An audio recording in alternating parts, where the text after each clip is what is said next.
Știi ce se întâmplă? Eu nu sunt un om foarte ordonat. Așa n-aș putea să țin toate actele, să știi cum fac avocații, că așa bună de gură sunt și inteligentă.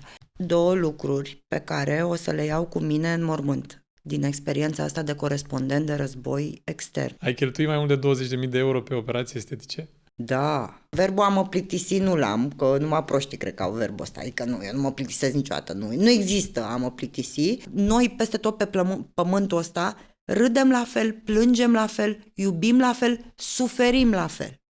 Că suntem oameni, știi? Acolo am înțeles, să ferească Dumnezeu pe oricine de război. Iar stresul pe care îl acumulezi trebuie să-l vergi cumva. Trebuie să faci, când vezi atâta rău, trebuie să poți să faci niște bine înapoi, pentru că altfel cred că te duci cu cap. Păi am avut un accident de mașină foarte nasol și am fost în comă 3 zile. Părinților mei li s-a spus că am 1% șanse să supraviețuiesc. Primisem o mașină cadou când am venit din Irak, de la domn Prigoană. Zgârcitul mi-a luat Dacie, Solența. Nu sunt decât 3 în București, că n-au vândut. Mă, dai seama. Și am intrat cu ea într-un stâlp. Dar cum ai lăsat copiii? Eu asta vreau să știu. Dragilor, bine ați venit sau ați revenit la Vorba lui Jorge. În acest episod am o doamnă cu foarte multă experiență în media. Este, cum să vă zic, le are pe toate. Experiență în televiziune, a și prezentat, a și fost gazdă permanentă la foarte multe emisiuni. Este jurnalist de război, de toate tipurile de jurnalist. O avem pe Mara Bănică, bine ai venit. Mă, toate tipurile, bine te-am găsit, e doamna Tatoiu, nu eu, da, bine. Ocupat. Erai pe internet cu toate titulaturile și am zis, băi, ce trebuie să aleg de aici, că nu mai știam ce să zic de tine. Hai să spun, eu am făcut facultatea de jurnalism, specializarea presă scrisă și m-am pregătit pentru presă scrisă toată viața, că asta mi-am dorit să fac, că scriam frumos și am slove cum trebuie, știi, vorbele. Televiziunea a fost o întâmplare, dar tot în știri m-am dus. La primul post de televiziune de știri care se înființase. Era Realitatea TV, care era lui Prigoană. Și la Prigoană lucrurile merg și așa. El a avut doar 2 pretenții când s-a făcut televiziunea. Fetele să aibă fustă neagră și cămașă albă și băieții cu cravată. Nu conta pentru el, te bagi în canale, că ești reporter de știri, știi? Și eu i-am zis, domnule, pe mine dă-mă afară, că eu nu mă îmbrac în fustă albă, neagră, cămașă albă. În sfârșit, eram cam singura care nu veneam cu uniformă, pentru că eram corespondent de război. După o experiență de presă scrisă foarte frumoasă și care a pus bazele. Când faci presă scrisă, tu în presă scrisă trebuie să creezi vocea pe care o auzi în radio și imaginea pe care o vezi la televizor. Și e greu. Când pleci din presă scrisă în televiziune sau radio, îți este foarte ușor să faci știrea sau să faci material. Când ai o experiență de 20 de ani de știri în spate și vezi povești adevărate ale oamenilor sau trăiești istorie pe viu, vezi moarte, vezi chinuri, vezi lucruri fericite, băi, nu te mai miri că ți se sparge un bec în platou în direct. Pentru mine trecerea asta, care a fost din rațiuni financiare, de la știri la monden, a fost pistol cu apă. Deci eu mă uitam așa la scandalurile alea, că era Capatos în vogă atunci și...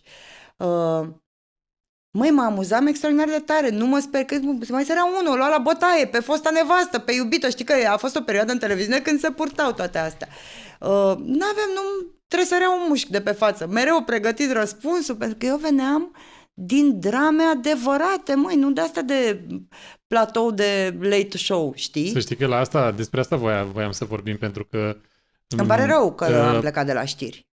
Foarte rău mi-a părut când am plecat. Mă așteptam să spui asta. Da, mi-a zis o tipă că sunt prea bătrână să mai dau, aveam 30 de ani, să mai apar pe sticlă. Măi, știi care e gloria reporterului de televiziune?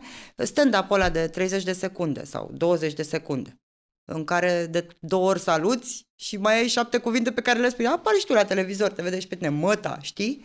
Nu, ești prea bătrână. Băi, și mă gândeam la ăștia, Jim Clancy, Amanpour, ăștia de pe la CNN, care pentru mine erau și-au rămas niște taloane ale presei românești. Zic, ia uite-mă, și vine asta să-mi spună treaba asta. Și mi-a mai zis o chestie, când a venit șeful la noi, nu vreau să zic unde și așa, eu lucrasem cu ea la un alt post de televiziune, tot pe știri, Și mă aprecia foarte mult, știi? Și când a venit aici, în partea asta, s-a uitat la mine la ședința de sumar și dar ce manicură avem. Dar ce trebuia, mă, să am negru sub unghii? Adică, știi, totuși. Da, și ce tu de noapte. Și eram vreo 5 fete și pe toate ne-am mutat de noapte. Știi ce înseamnă să muncești de noapte, noapte de noapte? Adică ne verifica și la cartelă, la pontat. Wow. Ceva rău.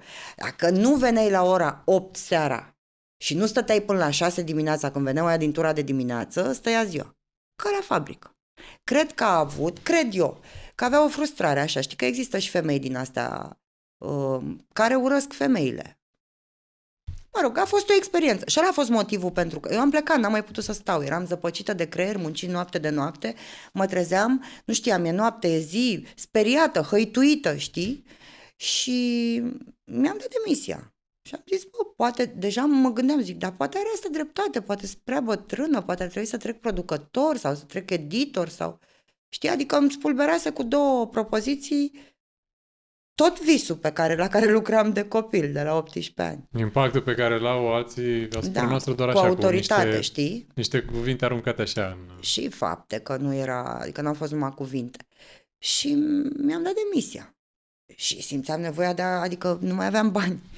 Și mă uitam la televizor așa și zic, bă, dar Capatos cum s-a reinventat? Că eu cu Capatos ne știm din 95. Capatos era să murim împreună în 97. El era la evenimentul zilei, corespondent pe poliție, și eram la ziarul Ziua, corespondentul pe poliție.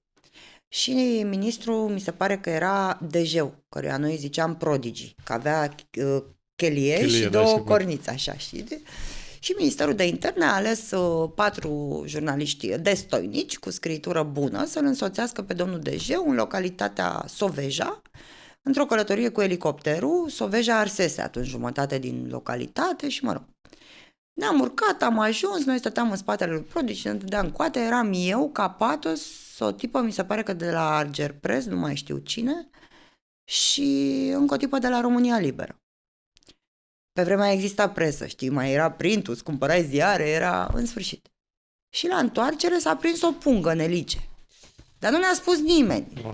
A decolat elicopterul, în 10 minute a aterizat forțat pe un câmp.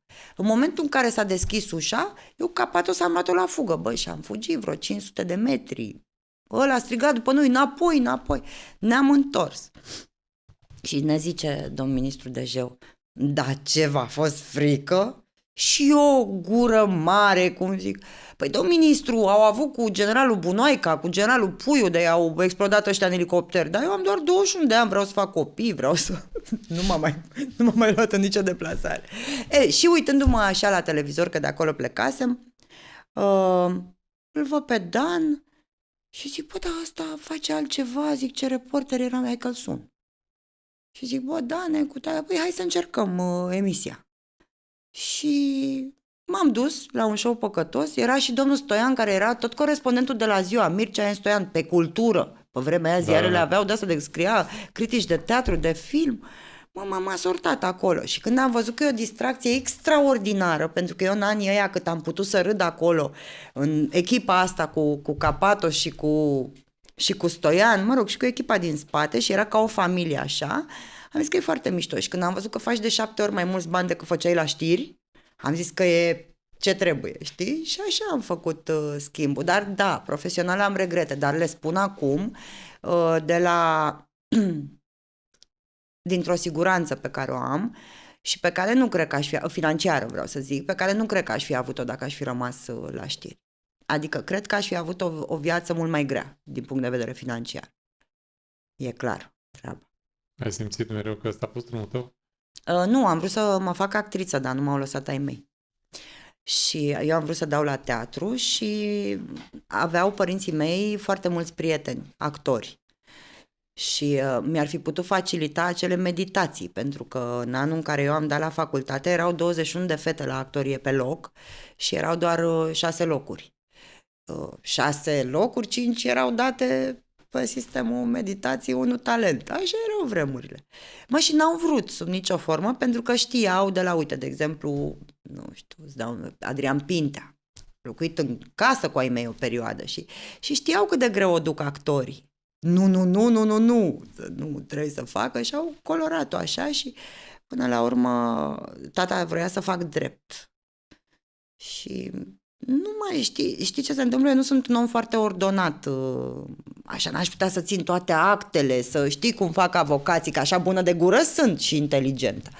Și atunci mama a zis, nu cred că e pentru ea, hai ceva așa, uite, și mi-a dat chestia asta, uite, e o facultate atât de mișto, era deschisă de Soros în România, Școala Superioară de Jurnalistică. Și zic, bine, mă duc și acolo, vreo 25 și acolo pe loc, am intrat. Și n-am regretat nicio secundă. A fost pentru mine, n-a fost ce mi-am dorit, dar a fost cu siguranță ceea ce mi s-a potrivit. Iar colegii de facultate de atunci, majoritatea sunt fie prezentatori astăzi, uite, și Esca a făcut și Berecleanca, și Brancu, adică am fost Turcescu, Doamne! Deci ne cânta Turcescu la chitară în centru vechi și mai umblam și cu câte o pălărie, că studenți, înțelegi? Păi, foarte frumos a fost. Și era Copii deștepți, da, era mișto. A fost mișto și eram deștepți, eram copii deștepți. Păi se vede că toată generația e. Toată generația noastră. Găinușă, iarăși. Dacă îl întreb pe Găinușă, cea Tocilara, șefa noastră de an, dar nu eram Tocilară, știi? Dar am avut într-adevăr. Da, a fost... Te servezi cu figala normală sau o figala light? Cu din asta normală. Ți-ai zis că eu cumpăr. Da? Da, i-am zis colegii tale și zic că aveți suc bun, ăsta e 9 lei. Bun, ia uite cine știe. Știu că suntem băutori, știi? Foarte dar frumos. Suntem băutori strict de figa, nu... Am văzut că lumea mai face combinații așa, dar mă rog, fiecare după eu să știi cum că sunt gustă. foarte bucuros că ai venit la vorba lui Jorge. Eu m-am întrebat de ce mă chemi. Zic, mamă, că dăm un noroc din ăsta, bine te-am găsit. Stai să bem și zic. Îți zic ce ți-am zis înainte? Da. Eu sper că te simți bine aici la Băi, Vladila, fraților, pentru că locația asta e a prietenilor mei care fac tapet personalizat și mobilier personalizat. Și dacă știam eu pe ori... oamenii ăștia, că tocmai ce mi-am cumpărat o casă anul trecut și am făcut-o cu tapet, nu toată, dar am căutat în disperare niște modele și am stat că venim mai devreme, m-am uitat pe jos, zic, bă, dar toate n-am modelele știut. din lume. Da, spune-și tu unde e, pe Ciobănașului 20, să vină lumea Vladila.ro, să cumpere. da. Vladila.ro, găsiți toate modele. Da. Așa, ai fost jurnalist de război și pe mine m-a fascinat povestea Homeland, nu știu dacă ai văzut pe Netflix serialul, și am vrut să te simți pe tine din interiorul tău, din sufletul tău, cam ce înseamnă experiența asta pe bune. Să fii jurnalist de război, știi? Și eu cred că nu știu dacă ai povestit chestia asta până acum, dar eu personal de asta sunt cel mai curios. Restul ce s-a apărut, că ești... Ce ai făcut, s-au mai spus, ai mai zis, știi? 2 lucruri pe care o să le iau cu mine în mormânt din experiența asta de corespondent de război extern. Primul s-a petrecut în fața hotelului Palestina în 2003, în luna aprilie. Hotelul Palestina din Bagdad era singurul loc în care eram relativ siguri. Bagdadul era în flăcări, se trăgea continuu, se trăgea cu rachete care, bine țintite de pe mare, dar care uneori își mai pierdeau și din țintă și mai cădeau peste civili. Eram singură, nu am avut cameraman, am avut o cameră mică Sony a lui Ion Cristoiu cu care am filmat ca să fac cât un stand-up. Îmi pare rău că dacă îmi spuneai sau poate ulterior îți dau niște imagini. Rugam tot felul de reporteri sau cameraman să-mi țină și mie camera lui Cristoiu, să zic și eu ceva la microfon. Și ieșeam ziua la filmări, neștiind dacă ne mai întoarcem. Maciuam și eu așa pe lângă câte o echipă care avea mai mulți bani, știi, să închirieze mașină sau aveau resurse, pentru că nu aveam nimic, am plecat cu un rucsac, toate bagajele mele erau la Aman. Și am ajuns și ne întorceam la hotel. Și la hotel erau sute de oameni în fața hotelului, irakieni, cu bilețele în mână, știi? Nu înțelegeam ce spun, dar pe bilețelele alea, deci tot le întindeau spre noi, spre jurnaliști. Și eu de milă, n-aș putea să zic de ce, le luam, știi? Și am strâns 700 și ceva de astfel de bilete. M-am întors în Iordania cu biletele alea în rucsac Și pe ele erau numere de telefon, fie cu caractere arabe, fie cu europene, rude de ale lor din toată lumea. Și am luat alea 700 și ceva de bilete și cum am ajuns în hotelul din Amman, din Iordania, după o lună și jumătate de stat în Bagdad, am început să sun de pe telefonul hotelului. Și pe măsură, după ce mi se răspundea, începeam să plâng. Pentru că am sunat în toată lumea asta. Din Australia, nu spuneam decât Mohamed și familia sunt bine. Știi? Cam asta scria pe biletele alea.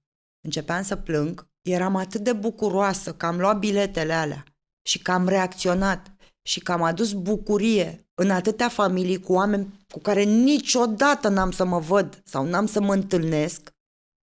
Asta e prima amintire pe care o am. Eu vorbesc în plan personal. Nu-ți spun că da, era periculos, da, ne-au împușcat luneta, da, am un stand-up în tranșeu, cade glonțul la 2 metri, se duce obiectivul, se umple de nisip. Nu contează asta. Drama e la fel, suferința, iubirea. Noi peste tot pe pământul ăsta râdem la fel, plângem la fel, iubim la fel, suferim la fel. Că suntem oameni, știi? Acolo am înțeles. Să ferească Dumnezeu pe oricine de război. Iar stresul pe care îl acumulezi trebuie să-l verși cumva. Trebuie să faci, când vezi atâta rău, trebuie să poți să faci niște bine înapoi, pentru că altfel cred că te duci cu cap. Asta a fost prima chestie de suflet așa, cu care am să merg cu vocile alea răspunzându-mi la telefon plat, poate trezită noaptea din somn, sunând eu pe alt continent, și cu bucuria care izbucnea după ce dădeam veste. A doua chestiune a fost că vizitând, mergând să filmez în casa lui Tariq Aziz era ministru de externe irachian la vremea respectivă, singurul creștin, de altfel, din guvernul lui Saddam Hussein. Furaseră ăștia din casă tot, adică și vasele de toale, tot. Călcam pe colecția lui de viniluri și pe pozele de familie, din albume. Iarăși ce a fost în mintea mea, le strâng pe toate, fotografiile. Și le aduc acasă în România. 10 ani mai târziu, aveam să-i le dau fiului lui. Wow! Iarăși a fost o chestiune pentru mine. L-am găsit pe Facebook. Suntem prieteni acum, știi? Nu poți să-ți imaginezi ce emoție a simțit omul ăla și ce a fost la ei. Erau amintirile lor. Era copilăria lui. Erau pozele lor de la prima comuniune, că erau catolici, știi? Cu surorile lui, cu membrii ai familiei care nu mai erau. Sunt lucrurile, uite, că e mai început în forță așa. Da, sunt lucrurile care pe mine da, care m-au construit și care mă fac să... Poate sunt prea sensibilă, poate alți oameni ar fi trecut pe lângă lucrurile astea cu egoism sau fără să le observe, nu știu. Eu am o sensibilitate așa și o înclinație spre a reține anumite lucruri care rămân doar ale mele. Dacă pot uneori și găsesc contextul de a le împărtăși, le împărtășesc, dar cu condiția să fiu înțeleasă, știi? Că depinde și cui povestești, Jorge, lucrurile astea. Cu cine conectezi? Cu cine conectezi? Un om poate înțelege exact, să-ți înțeleagă starea și altul zice că, asta e pe bulgari, mă interesează pe mine, m-a plictisit, știi? Depinde. Nu îmi stă părul bine, degeaba. Nu îmi stă părul bine. Nu stă părul bine, N-ai, mă, ce să zici tu, ești drăguț. Nu stă ca ție, tu n-ai, mă uitam și la Survivor. Un fir de păr nu era greu. Ce făceai, mă, că am fost și eu acolo, în jungla. Toată lumea zice, mă, ce aveți cu mine, mă? Ce făceai? Nu fac nimic, Mara. Uite, nu fac nimic. Așa mă trezesc și eu dimineața. Nu, acum m-am dat cu fix lumea, adică mi-am făcut dara la Survivor. Da, așa am stă părul, n-am ce să fac. Am și un frizer, Laurent Turet, care e... Laurent Turet era fix mai pauză un pic. Păi nu, dar mă mai rugam m-am pus în genunchi la aia după o lună să-mi dea și mie o pensetă, să-mi iau 3 fire. Dar știi cum e, contează linia pe care ți-o dă ca să reziste în timp, știi? Da. Acum vorbim și noi de astea, de ale vieții, de ale noastre.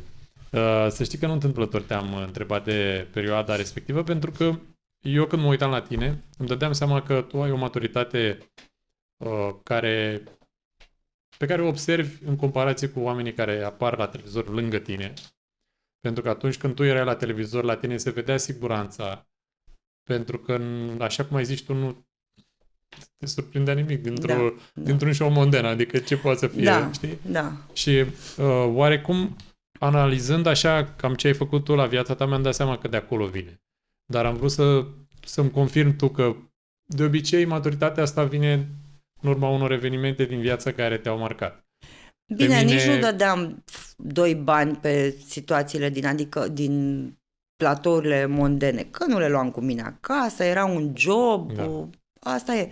Un job care, cum să spun, mie în carieră nu mi-a folosit foarte mult. Ok, că cumva, știi, oamenii nu mă știu de la știri, foarte puțin își amintesc. Mă știu evident de la toate show-urile astea și nu e extrem de... Adică nu te ajută. Vezi că să ai ștampila aia de mamă, asta, certăreața, și tu în realitate nu ești așa, știi? Că oamenii nu pot să distingă. Acolo e un show TV. Cineva are nu neapărat rol, că nu... Bă, da, dacă vrei acum să mă enervez ca la Acces Direct, în 2 secunde. Deci îmi schimb... Dar cum ai lăsat copiii? Eu asta vreau să știu. Înțelegi? Era la secundă. Că toate subiectele erau la fel. Știi? Erau luate câte ca. Și simțeam, când devii om de televiziune cumva, simți momentele, știi? Trebuie să fii intuitiv. Când vine... Da, simți conținutul acolo. Dar n-aș mai face multe lucruri. De exemplu, în momentul ăsta, n-aș mai bate nici la un reality, că vorbeam noi înainte, n-aș face lucruri. N-ai mai merge la Sunt Celebru? La Sunt Celebru, eu aș mai merge la un reality show cu mare, mare drag, dar cu condiția să am măcar un prieten acolo. Sau un om pe care să-l cunosc de acasă.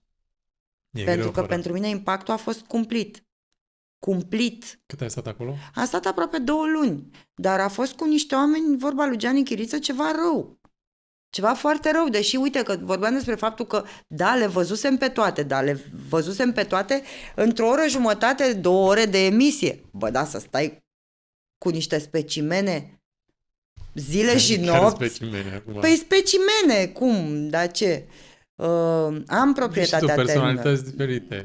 Da, personalități diferite pe principiu specimene. Rău.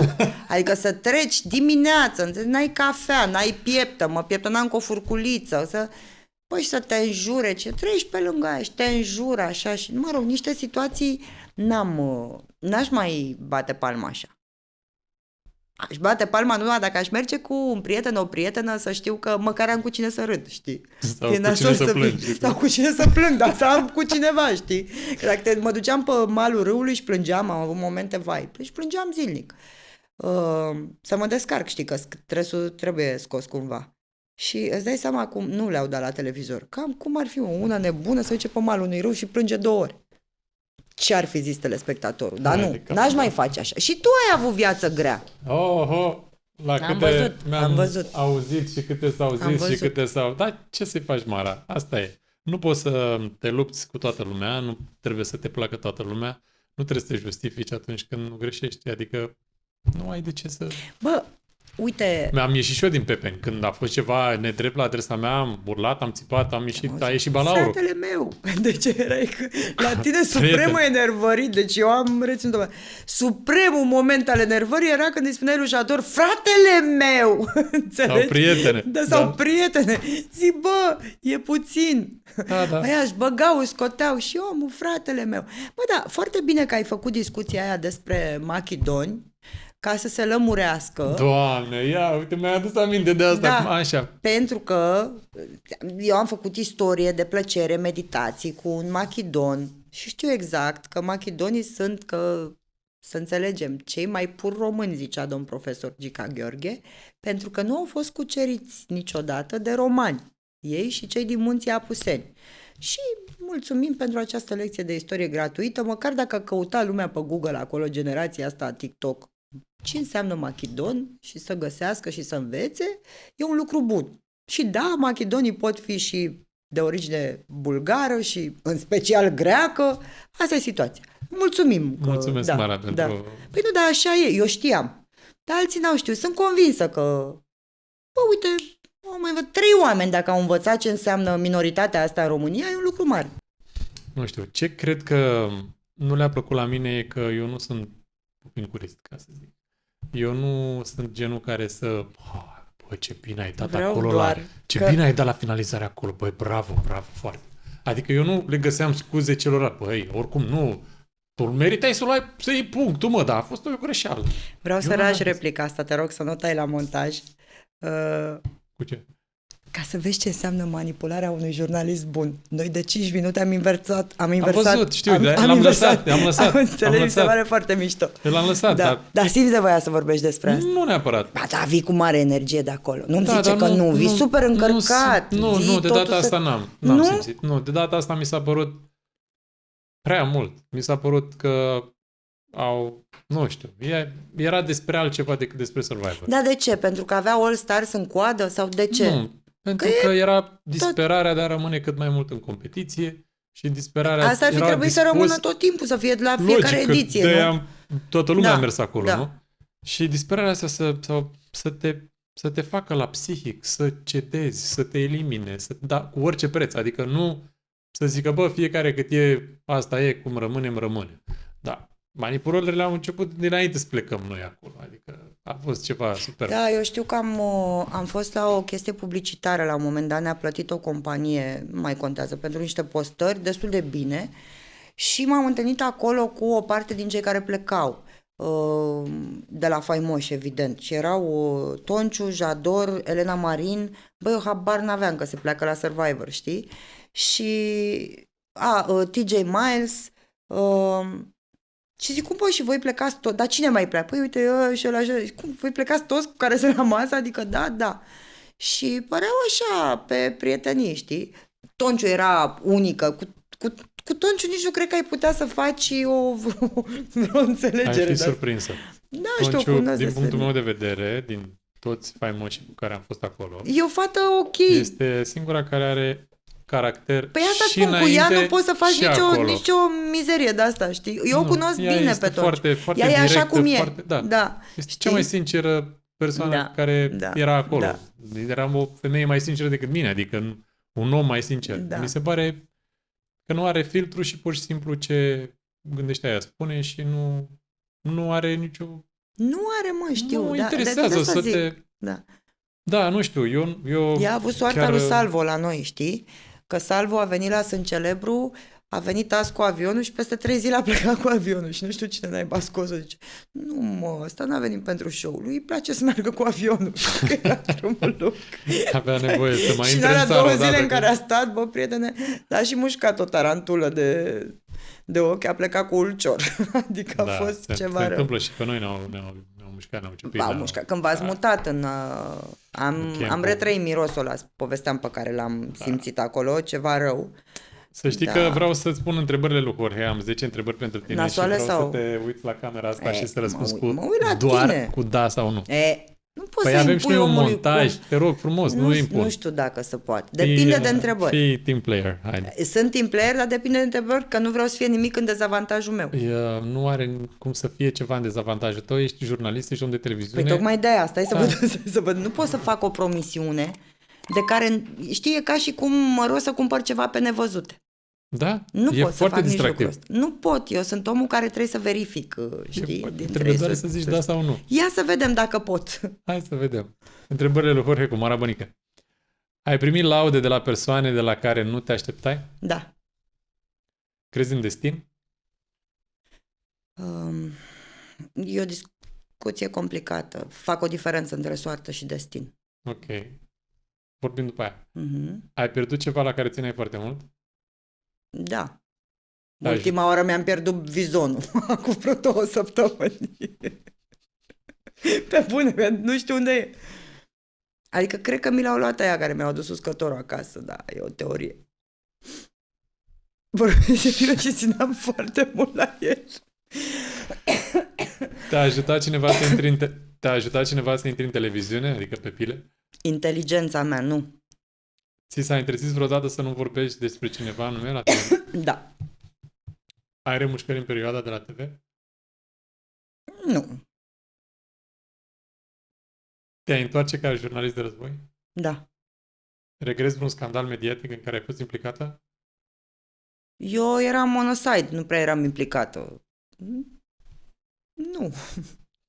Ai cheltuit mai mult de 20.000 de euro pe operații estetice? Da. E cineva pe care nu suporți în showbiz? Nu mai țin minte. Trebuie să mă gândesc Asta e și mult. cu semnul exclamării? Sau Nu mai știu. Adică nu vine e nimeni în cineva cap. pe care să nu suport din showbiz? E cineva? Să nu suport. Nu. Nu să nu suport, dar nu-mi plac anumite persoane. Dar să știi că nu sunt legate de situații. Uite, o să-ți dau un nume. Gagica e prietenă cu tine. Eram la machiaj în antenă și vine o cântăreață faimoasă. Și îl trimite pe șoferul iubit, nu știu ce Dumnezeu era, să-i cumpere de la benzinărie. Lângă noi era celebra benzinărie, știi? Agip, actualmente mall. Un sandwich. Și vine ăla cu o baghetă de aia, cum se vinde la benzinării, gagica o desface, mănâncă cașcavalul și salamul, o termină fetele de lucrat la păr și la așa și eu petreceam foarte mult timp în cabina de machiaj, că mi se pare că acolo se fac emisiunile mișto, adică acolo auzi toate bârfele, știi? La mecă. Da. Și când se ridică, zice, mersi fetelor, vă pup și dacă vreți și voi puteți să mâncați și rămăsese pâine. Bă, fetele alea s-au simțit foarte jignite, știi? Și vezi, părerea mea despre persoană, poate nu e așa, dar lucrurile mici vorbesc despre lucrurile mari. N-ai cum să tratezi niște oameni așa. Cred că tu ești cântăreața cheală, ca să nu zic altfel. Și înțelegi ce zic? Adică, bă, nu poți unor oameni care te-au făcut frumoasă să iei tu vizualizări. Dar poate a zis-o doar așa, că nu și-a dat seama. Nu, prietene, sau... crede-mă, nu. Ai Nu era la prima, prietene, da. Nu era la prima abatere, nu. Și atunci, nu că nu o suport, nu dar n-aș avea adică în intimitatea mea, a schimbat postul când aș vedea-o. Pentru gestul ăla. Pentru că eu cu fetele alea, și întotdeauna în televiziune, întotdeauna am fost așa. Pentru că știi că în spatele tău, al meu, care apărăm la televizor, sunt poate 50 de oameni. Eu oamenii ăia vreau să fie fericiți. Oamenii ăia vreau să mă placă. Oamenii ăia vreau când ies pe ușă să spună, bă, ce mișto e asta. Știi? Mamă, cu cine filmăm azi? Cu Mara? Mamă, ce bine. Știi? Că asta înseamnă muncă de echipă. Și nu poți să vii să tratezi un om așa. Chiar dacă poate, știi că fetele alea veneau pe 2000 de lei salariu. Dar nu știu restul ca la câini. despre cine vorba. Nu pot să Mai zic că e prietena. Nu, o să-ți spun după emisiune. Nu vreau să fac... Îți spun ca experiența așa a mea, o să spun. Și atunci persoane de genul ăsta care m-au lăsat pe mine cu un gust amar, nu pot spun că le urăsc, că nu cred că urăsc pe nimeni. Dar nu dau doi bani pe ei ca oameni. Eu un fin observator, știi, al situației. Tu ești un observator, te-am văzut. Da. Și observator și critic. Da, nu mai dau nume. Nu-mi plac, nu-mi plac astea. Nu-mi place țărănia. Eu cred că, domn, te naști, n-ai cum să devii, ca și rege. Te naști, n-ai cum să devii. Și nu, bă, eu mai vedeam în showbiz-ul ăsta, bă, veneau, apăreau de două sau aveau o piesă sau erau iubita cuiva și, dom'le, nu mai puteau să meargă pe stradă de ele. Înțelegi? Sau de ei. Adică atât de grandilocvenți, eu sunt eu, infatuat, mă recunoaște lumea, totul era și cu expresiile alea englezite așa, dar limba nici nu cred că o vorbesc mulți. Păi dacă aud o expresie la un moment tot așa, zic unei cântărețe, bă, cânta 3 minute pe începutul de la Acces. Bă, 3 minute avea și ea o piesă, nici n-a apucat lumea să dea pe Antena 1, că e ora 5 și se mai lua cu alte și te dă la 5 și 5, ea nu mai era. Și pentru aia 3 minute a venit cu o echipă întreagă de frizeri, coafări, 6-7 persoane, machiajul era foarte mic, eu intram la și 20 și eram nemachiată, că asta ocupase tot cu ăia care o lucrau, știi? Și la un moment dat stau, fetele de la machiaj, nu aveau curaj să-i spună, că nu-ți permis să-i spui invitatului dacă n-ai prietenii. Și zic eu, bă, trăiască-ți ție, tu ești 2 minute la televizor și din alea 2 minute, 1 minut 40 dai din cur. Eu stau cu fața la televizor, dă-te, ia-ți ăștia și du-te, gata.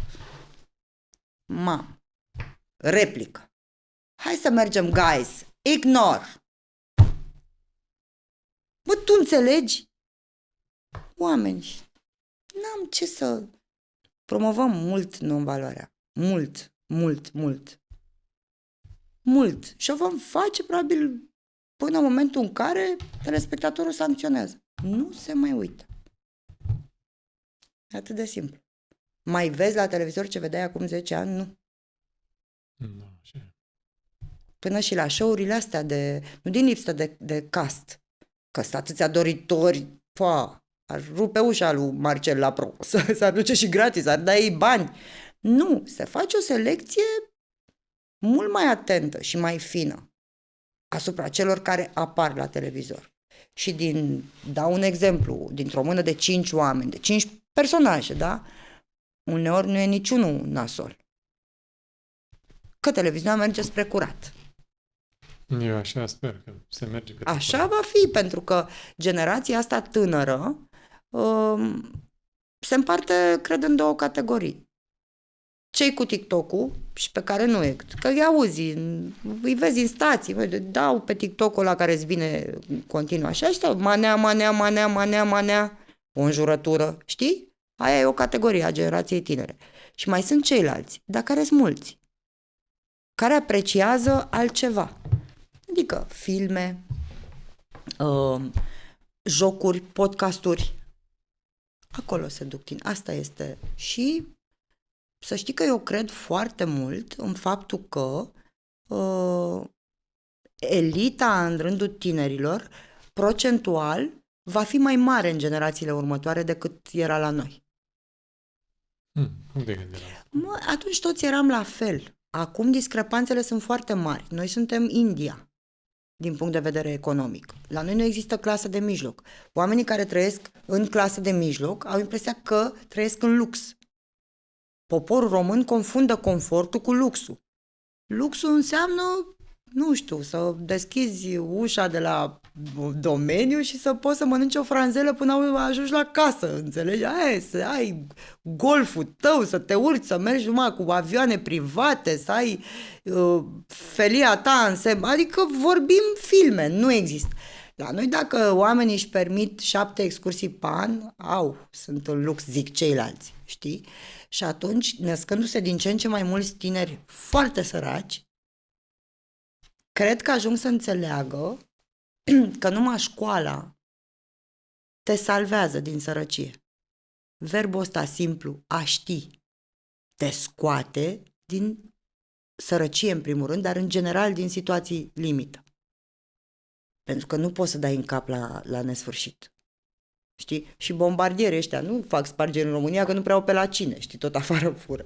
Și eu asta e speranța mea, că vom ajunge și suntem atât de săraci ca popor, încât vom înțelege că doar învățând putem să ne ajutăm noi pe noi. Un lucru minunat ăsta. Sunt optimistă. Da, Să știi. ești foarte optimistă și îmi Adică place eu nu chestia văd, asta. am avut posibilitatea, am studiat în Statele Unite după facultate, un master.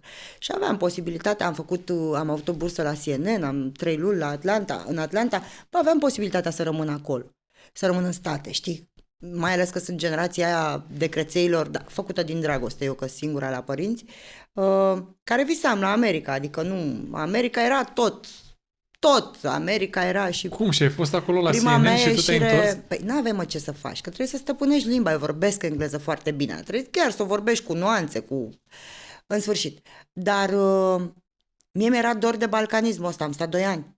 Mie mi-era dor, eu iubesc copacii, mirosul, eu merg pe stradă și nu văd neapărat flegmele pe care le dau unii. Văd partea frumoasă a țării ăsteia, știi? Și nu pentru că am reușit să fac ceva în plan personal, ci pentru că așa sunt educată. Sunt pe sentimental foarte mult. Adică, nu știu, nu... Senzorială. Da, oriunde aș fi și oriunde aș veni și oriunde m-aș duce, scuză-mă, m-aș întoarce aici acasă. Mi-e dor de acasă. Cu cât călătorești mai mult, ai simțit asta? Cu cât călătorești mai mult, cu atât îți În place mai ultima mult vreme aici? mi-au lipsit călătoriile, dar n-am. Verbul a mă plictisi nu l-am, că numai proștii cred că au verbul ăsta. Adică nu, eu nu mă plictisesc niciodată. Nu există a mă plictisi. Că mai au pe unii, mamă, cum a fost în nu știu ce fac? Vai, m-am plictisit. Cum să te plictisești, frate, într-o țară străină pe care nu o cunosc? Cum să te plictisești? Cum? Și ce ai făcut? Cum? De ce te-ai plictisit? Eu nu mă Poate nu plictisesc se nici la... organizează? Nu știu, mă, să fie sănătoși. Eu n-am asta. N-am mai avut atât de multe vacanțe în ultima vreme încât să îmi fie dor de acasă, știi? Mi-e dor să călătoresc. Am fost așa scurt, am fetița care este mititică și soțul meu are chestia asta, că doamne, să nu călătorim fără copii, el nu a ajuns încă la faza cu vacanța părinților, mi-e dor de treaba asta, dar... Păi stai puțin, Donca câți ani are? Domnul Are 2 am plinit 2 ani. 2 ani, nu? Da. Și Dima are Dima își 13, face buletin, face 14. Nici pe Dima nu l-am luat în destinații de-astea foarte îndepărtate până n-am mai crescut, dar mie îmi place să explorez tot felul Vă de trăiască, țări, să- să rămână. Și nu am cum să merg cu copil atât de mic. Adică, în primul rând, te uiți la astea medicale, știi, când te duci cu copilul. Băi, am un copil de 2 ani jumătate. Păi, pot eu să mă duc în Sri Lanka, găsesc vreun spital? Și că a fost Adela Popescu, i s-au îmbolnăvit amândoi. Am fost și eu în Asta Sri n-am Lanka. Da, au făcut nu știu ce enterocolită. Băi, e groaznic. Ai fost în Sri Lanka? Nu. Deci sunt ca indieni, adică e ceva nasol, foarte nasol. N-aș risca să merg cu copilul, știi? Iar în astea civilizate, de exemplu, am fost cu fiul anul trecut sau anul ăsta? Anul trecut, am fost la New York, că îi promisesem, își dorea el să vadă foarte Bine, mult. era și vârsta perfectă. Era, da, îți dai seama. Și, am obosit, adică să știi, dar minte cu un copil de 2 ani. Și atunci destinațiile sunt așa aproape, da. Mi-aș dori să-l conving pe bărbatul măcar 5 zile să plecăm și noi undeva, doar noi, știi. Deocamdată nu Poate se din poate. situația că el își dorește să vină și el. Povestim un pic despre familia ta. Da, cum să nu? sunteți, din câte știu eu, soțul tău locuiește mai mult în Soțul meu acum Frankfurt. este în România. De Este când în s-a România. născut Donca, da, este în România. Ei au posibilitatea în Germania să-și ia an sabatic.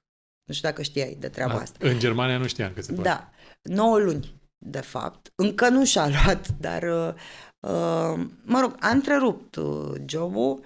Nu știu când se va întoarce în Germania, dar eu mi-aș dori să nu se mai întoarcă, dar din păcate nu a reușit, adică nu că n-a reușit, deși e țara lui, păi e dezamăgit. Știi ce mi-a zis? Și aia mi-a rămas etalon așa.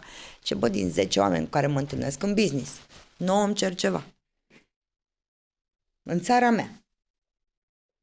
Nu suportă, de ce, nu înțelege, de ce, adică înțelege, dar nu e de acord cu asta și răbufnește. De ce normalitatea din afară aici trebuie să fie ocolită? Adică în loc să-ți dea hârtia, nu știu să-ți dau un exemplu exact, trebuie să sun eu. Bună ziua, sunt Mara Bănică, puteți să mă ajutați și pe mine?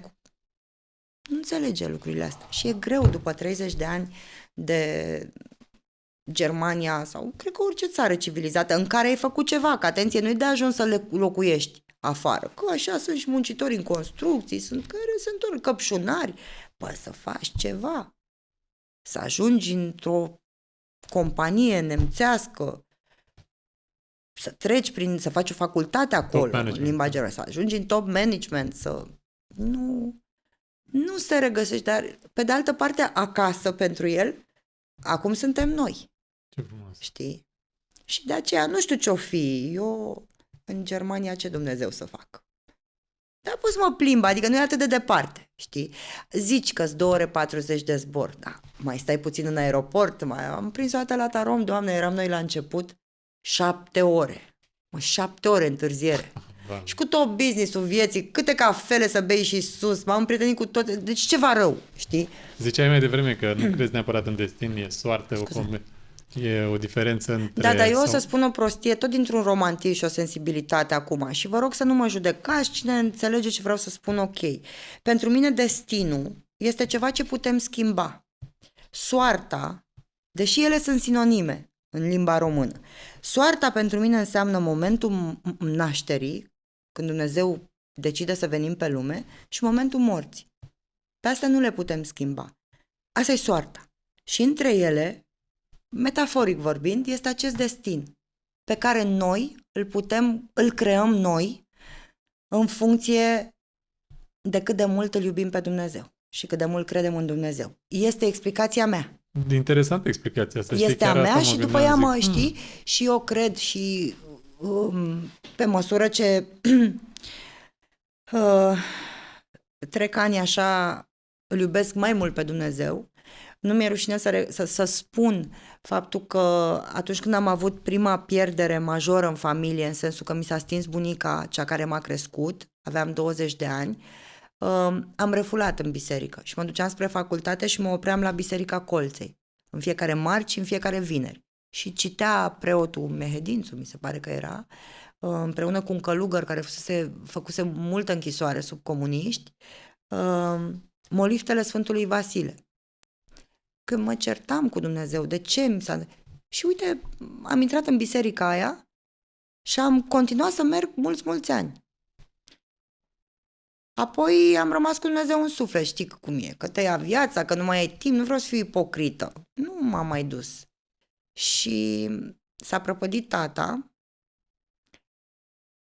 și am început din nou să merg la biserică și să postesc.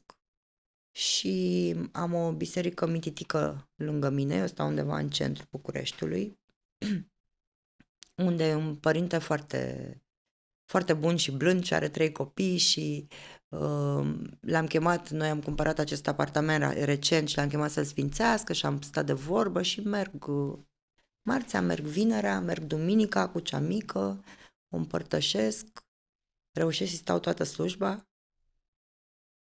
Și îmi place și nu cred că e semn de bătrânețe. Cred că e semn de maturitate.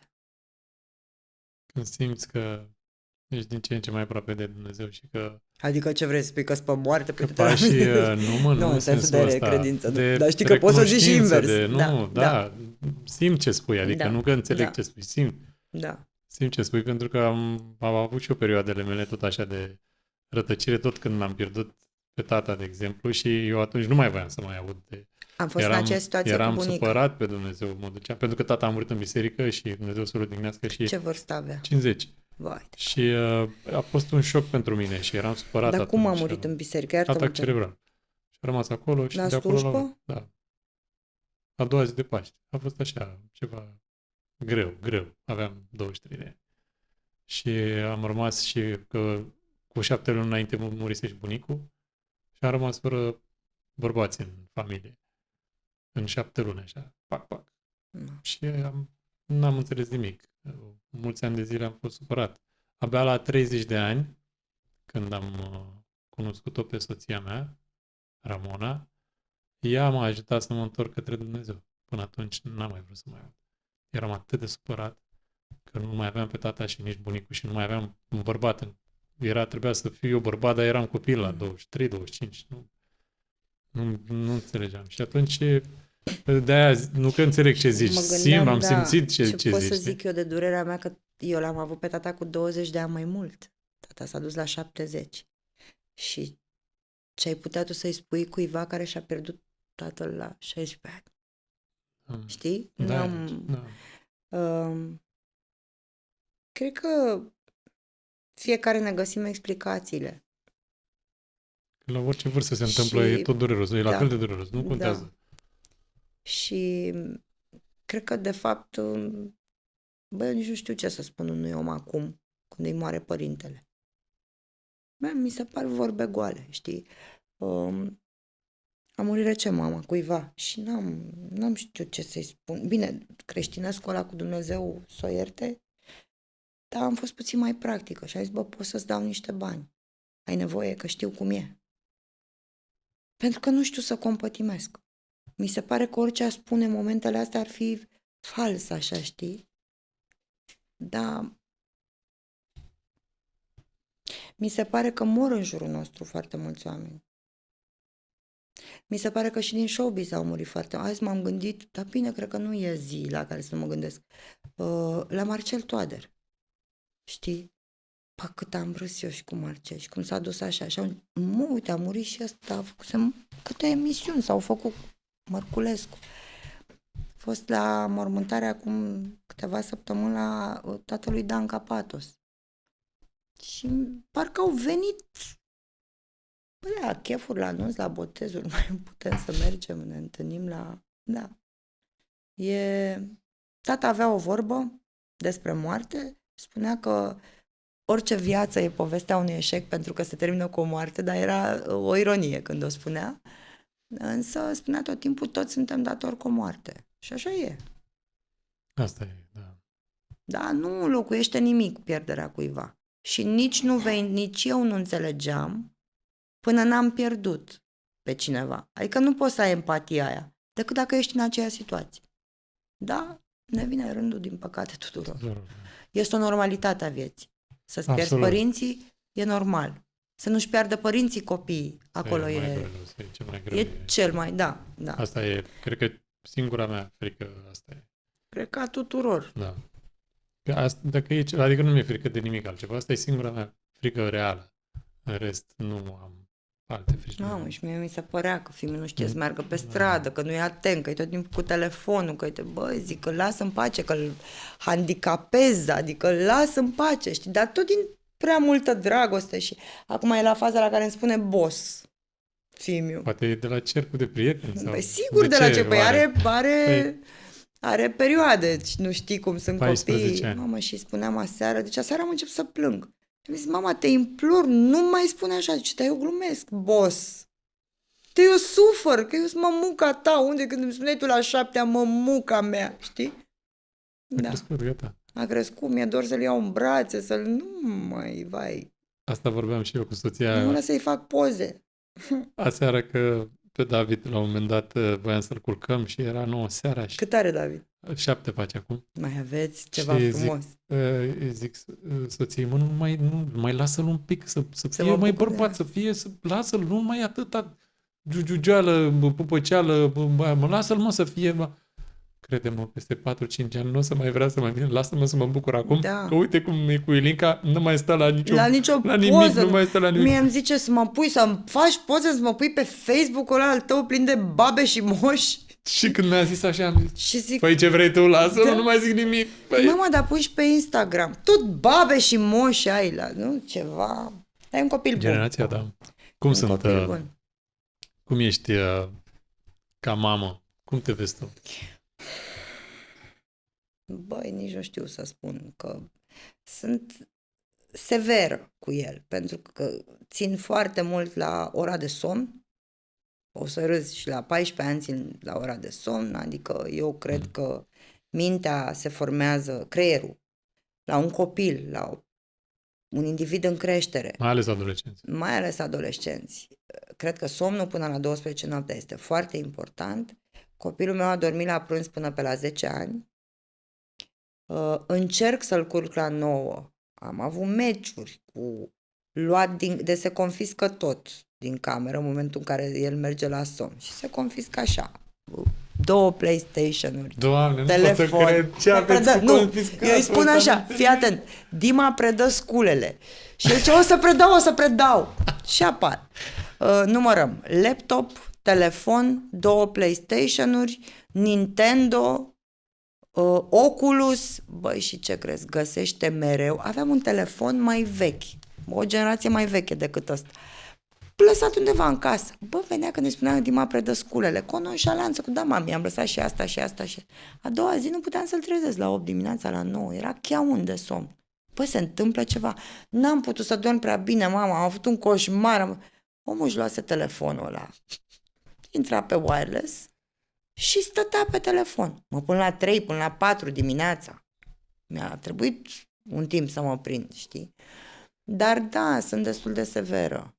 Însă să știi că am un copil care știe să deschidă gura când intră undeva, știe să spună bună ziua tare, știe să spună mulțumesc, știe să vorbească corect, știe să se ridice în autobuz, troleibuz, să lase locul, știe și din alelalte că asta e situația, dar este la un liceu foarte bun și contează, că toată lumea zice, băi, contează cu cine se anturează și are colegi buni. Fac prostioare, dar nu la nivelul liceenilor, la modul ăla, cu droguri, cu de-astea nasoale. De asta mi-e cel mai frică în momentul ăsta. De droguri.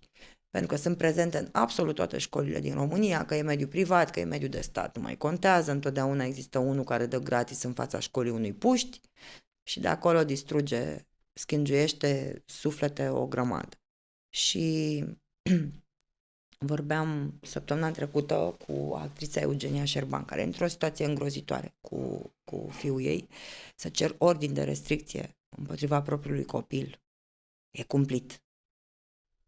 Și m-a sunat și îmi zice, băi, am în sufrageria plină de cioburi. Mi-a spart compotul și sunt înconjurată de cireșe din compotul ăsta. 33 de ani. Dependent de droguri de la 17 ani. N-a putut face nimic. Și-ar da viața să-l ajute, nu te ajută sistemul. Și atunci copiii trebuie controlați. Părinții ăștia care nu cred faptul că fitul fumează, nu fumează, nu există, nu cred. Crezi orice ți se spune despre copil și stai, dacă vrei să scoți om din el, trebuie să stai călare pe el. Trebuie să-l urmărești. Bă, cât te-ar urâ, îți va mulțumi mai târziu. Și de-aia zic, sunt o mamă super permisivă din anumite puncte de vedere. Uite, sunt de acord să doarmă colegi la el, vin și fac sleepover, știi? Dar controlez eu tot, cât mai pot. Eu sper că o să se maturizeze și o să treacă de cumpăna asta, o să vedem cum o să fie cu prima fată. Contează și prima relație foarte mult, să fie o iubire de asta frumoasă, adolescentină, încurajată cumva și nebazată pe tâmpenie, adică habar n-am. Îl duc, are lunea seară de teatru, mai merge cu o colegă și cu mama, are perioade, a vrut să facă parfumier, actor, dul la clanul, a sunat pe Maticiuc, bă, vreau să vin copilul, că trece prin tot felul de faze, sper din sufletul meu să nu, i-am zis mami, și dacă te vei lua de fumat, eu sunt fumătoare, te rog, spune-mi, vino la mine, spune-mi mie. Deocamdată nu, dar nu poți să știi ce va fi. Și nu aș vrea să-mi pierd niciunul din copii, că tot pierdut se cheamă. Dacă intră pe... Și uite-te și tu, că situația de la, știi, cu Mangalia, cu tânărul ăla, cu... Băi, dai unui copil. Dar de ce îi da atât? Nici nu știi cum e bine. Păi ok, îi dau o mașină, îi dau bani, îi dau... Păi, dar de ce îi dau atât? Eu vara asta vreau o lună de zile sau 2 săptămâni să se angajeze undeva. Pentru că nu prețuiește banii, din vina mea e adevărat. Dar nu-i prețuiește pentru el, că e 1000 de lei, că sunt 50 de lei, el are nevoie de o sumă, nu contează cât e. Știi? Și vreau să învețe, acum are bursa asta, da, vreau să învețe să și muncească, să le știe valoarea. Pentru că aici cred că am greșit.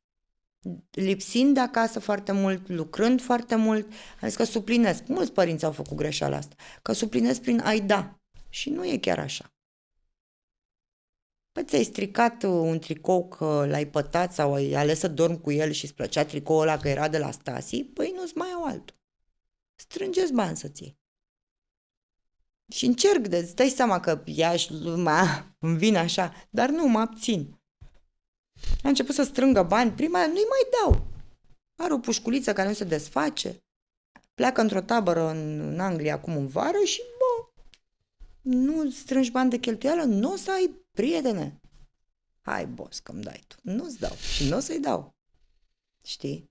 Că e foarte important. Sunt lucruri care nu se fac în școală la noi. Nu se face educație financiară deloc. Asta vorbeam aseară cu Ilinca, fata noastră, care are 22 de ani acum, despre educație financiară. Exact despre asta. Sexuală, iarăși nu se face. Adică e de ajuns să avem o toaletă unisex.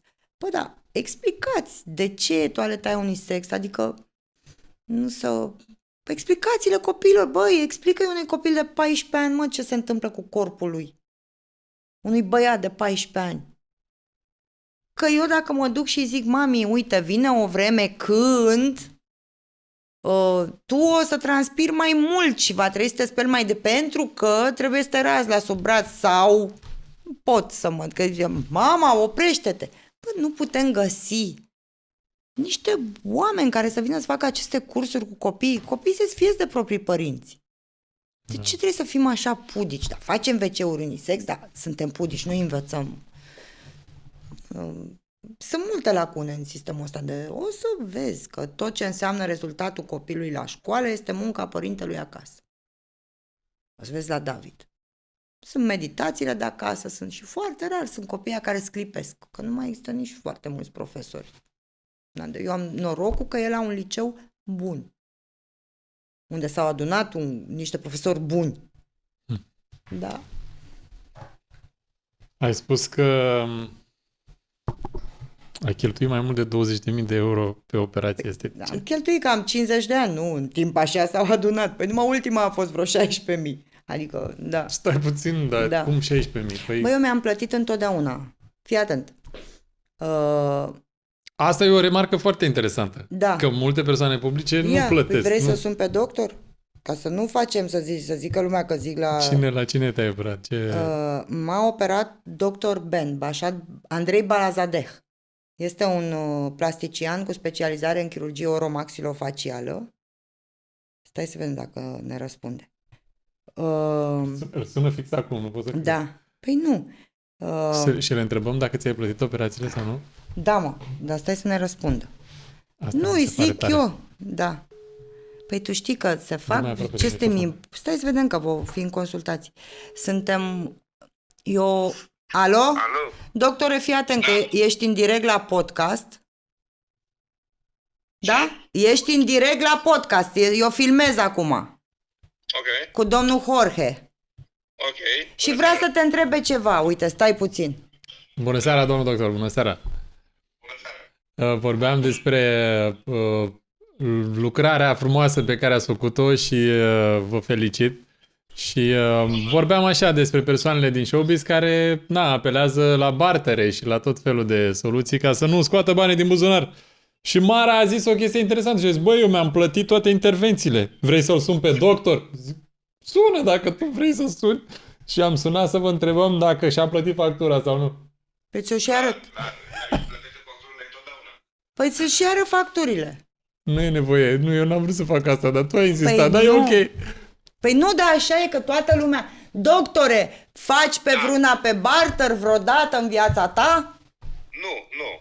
Dacă vreau să fac ceva gratis, fac gratuit. Am făcut odată, nu mai menționez. Nu. Am făcut, dar întotdeauna ori gratis, ori pe bani, nu barter, nu. Niciodată. Ce frumos, felicitări, bravo. Bine, domn doctor, mersi, te pup. Mulțumim, sănătate. Pa, pa, pa. Evident că și mie mi-ar Dacă te cunoșteam mai conveni. bine, dacă ne Fii cunoșteam atent. de mai de mult, ce-am, Doamne, ești nebună rău. Ai apucat să-l sun pe domnul doctor. Păi nu, da, să știi că Mă, erau discuții, eu te cred, nu trebuie să sun oamenii Păi să- nu înnebunesc. Că apar tot felul de astea operate, reoperate, nu știu ce. Am plătit nu știu cât. N-ai plătit, mă, nimic. Că eu care sunt as în medicină estetică, știu. Mai finul meu e Vali de la Swiss Clinics. Ok. Deci îți dai seama că știu toate mocangistele. Și de ce te mai duci, mă, la ziar să spui că te-a costat atât? Stai, mă, acasă, când știi că te-ai făcut gratis și mai sunt și martori. Înnebunesc pe chestii. Iar eu am avut un raționament. Prima operație estetică majoră pe care am făcut-o a fost rinoplastia. Asta când, acum câți ani? În 2013. Eu nu am intervenit asupra feței mele până pe la 30 și ceva de ani. Nu mi-am făcut nimic. Da, mă rog. Și am avut mari emoții. Și mi-am plătit operația. Am rămas foarte bună prietenă cu Sorin Tătulescu, cel care m-a operat, pentru că atunci când mi-a dat gipsul jos, eu am început să plâng. Era vorba de un complex nasol pe care îl aveam. Și răutatea asta oamenilor la televizor, știi, când... Curvă nu poate să te facă, proastă nu poate să te facă. Mă făceau năsoasă, dar nu aveam nici măcar cât Tonciu, știi? Și mi-a creat un complex mie. Uite-mă cum arunc așa. cu un Băi, pic am de- început să plâng, știi, când m-am văzut la el în cabinet, dar întotdeauna am zis, măi, îmi plătesc actul medical, pentru că, Doamne ferește, se întâmplă ceva. Că eu am și chirurgul ăla. Eu nu pot să-mi cer nici daune, nici nimic. Că dacă ai semnat un contract de barter, ești... Știi? N-ai ce să faci. Și niciodată nu m-am jucat cu sănătatea. Întotdeauna asta așa am cumpănit, alegând doctor bun. Nu există doctorul care face orice. Ăla pune stâțe, pune și în fund, face și ea. Nu există, mă. Doctorii buni sunt buni pe Da, ceva. pe ceva, Hai nu, maxim da. pe 2 proceduri, dar nu poți să faci pe toate, știi? Iar pe Ben, cu Ben am avut o chimie extraordinară. Este un persano-rus, cetățean român, care a lucrat la Madrid 20 ceva de ani în chirurgie oromaxilofacială. E un mare personaj și foarte bun pe ce face. Foarte, foarte bun. A făcut persoane publice, mă rog, și bărbați, nu vreau să spun, o să spun după, că nu vreau, nu e Nici nu vreau intimitatea să lor, spui da. că e... Dar mișto, foarte bun pe ce faci, foarte bun. Și factura pe firmă, adică nu, chiar nu discută. Eu l-am întrebat pe nașul Vali, că acum nu ți ascund că eu am stat o săptămână internată pe Finu Vali, pardon. Am stat pentru că, având fetița extrem de mică, eu bombardată la față, nu știam cât de mari sunt durerile, cum o să le duc peste noapte. Zic, bă, nu stau doar o zi în spital, vreau să stau și eu 3-4 zile, să fie așa ca un city break, să mă odihnesc, să vin cu forțe bune acasă. Și am stat la Vali la clinică. Zilele alea pe care le-am stat, nu le-am plătit, dar actul medical în sine l-am plătit. Toți oamenii care au lucrat la operația mea au fost plătiți. Soțul tău cum a reacționat? Mă, pe soțul meu doar... Nu i-am cerut voie sau ceva. Nu, doamne, nu asta am întrebat. Cum a reacționat Bă, nu după? mi-a zis nimic. Soțul meu e foarte critic. Dacă n-ar fi ieșit, mi-ar fi zis din prima. Băi, uite, acolo, nu știu ce. L-am întrebat eu, după vreo lună, zic, mă, nu mi-ai zis nimic de operația asta. Cum ți se pare că e reușită. Mi-a spus. Se pare greu. Da. Acum sunt într-o chestie la ochi, știi, că am făcut o greșeală pe care au făcut-o foarte multe femei și au pus acid ca să acopere cearcănele. Și acidul este criminal în timp, în ani, în 15 ani, pentru că necrozează. Devin negre, se pătează obrajii și mi-am scos acidul ca să-mi pun grăsime proprie. Însă pielea, știi, de la acidul ăla s-a întărit foarte tare și trebuie să fac vreo 3 luni niște tratamente, mă rog, asta e situația. lucrare grea, nu e? E lucrare grea, să știi că o femeie, dacă vrea să fie îngrijită, și eu cred că poți apela la chirurgie estetică cu mult bun simț, oricând și pentru orice. Dar e ceva care... să nu treci limita aia, că sunt foarte multe femei care au trecut-o, știi? Acum când vorbeai, mă gândeam, zic, oare să fie asta rezultatul acelor vorbe pe care ți le-a spus șefa ta când erai la... să ieși pe sticlă când aveai 30 de ani? Bă, să știi că nici cum nu e bine. O să vezi când mai îmbătrânești tu. Și, da, ce bătrână e asta, știi? Dacă întinerești, ce operată e asta. Până la urmă, lucrurile le faci pentru tine. Normal. Bine, eu Clar, sunt total pentru, adică tine. eu n-am Da. nimic împotrivă. Eu nu sunt pentru, critic, dar făcute nu... cu bun simț. Adică nu-mi plac lucrurile extrem de evidente. Nu mi-ar fi plăcut să-mi schimb fizionomia. Nu, știi că acum se poartă sau nu știu, se poartă, e atât de prostește spus, își fac ochii aceea, mi se pare puțin prea mult. Chiar vedeam astăzi Mie un mi se video pare pe Instagram, mult. era cu ochii și nu mai putea să clipească, Da. era o operație greșită. eșuată, da. Da, nu Din știu, păcate, adică... și nu mai putea să clipească, nu mai... Era... Eu cred că medicina estetică trebuie să intervină de bun simț și să știi că ține mult și de doctor. Simțul estetic al medicului. Al doctorului. Contează foarte mult. Trebuie să fie bun psihologi, nu neapărat ca să-ți ia bani, ca să știe ce fel de om ești, ce-ți dorești. Știi? Că eu am văzut, de exemplu, într-un cabinet o fată, nu mai avea loc de buze. Nu mai avea pe față, era toată buze, până în nas și stătea la coadă să-și mai pună un pic. Deci, cred că o ține de nivelul de educație, de... Nu știu, n-aș putea să... Da. Le vezi și tu, știi, nu? Că sunt... Normal că le văd, dar n-am ce eu... Sau fiecare e liber să facă... Da, mă, e liber, nu zic că nu e liber. Spun ce n-aș face eu și ce mi se pare disgrațios. Da, așa vor ele să-și facă buzele. Ce să facem? N-am zis nimic. Fiecare face cum simte, cum... Spuneai că ai avut ceva cu sânii, ai zis? Uite și la sâni, știi? Cred că m-am operat de 5-6 ori la sâni. La sâni de 5-6 ori? Da. Pentru că gravitația acționează. Orice ai face. Și dacă ești tentat la un Strani moment ești. dat să spui, păi nu, așa spun și medicii. Dacă ești tentată să spui o proteză mare în 3, 4, 5, 7 ani, gravitația va funcționa. Pielea este cel mai mare organ al corpului, dar cu puterea asta, știi că la gravid, ai văzut, fac Elastice. vârte, da măi, are o elasticitate extraordinară și se lasă. Și sânul mare, în timp, te deranjează. Eu am și avut sânii mari de mică, dar da, am făcut greșeala asta. Trebuia să probabil să-i micșorez la 35 de ani după prima sarcină. N-am ales asta și m-am ales și cu niște dureri de spate și mă rog. Și am tot scos, i-am mai micșorat, cred că am de vreo 3 micșorări în timp, așa, nu aveai să-i tai de tot din prima, știi, câte puțin. Da, dar mie îmi place foarte mult anestezia de la Asta operație. zic, da, E ai- cel mai scump somn din lume, da. Nici nu Da. simți, da. Wow. Ai avut ceva intervenții până acum?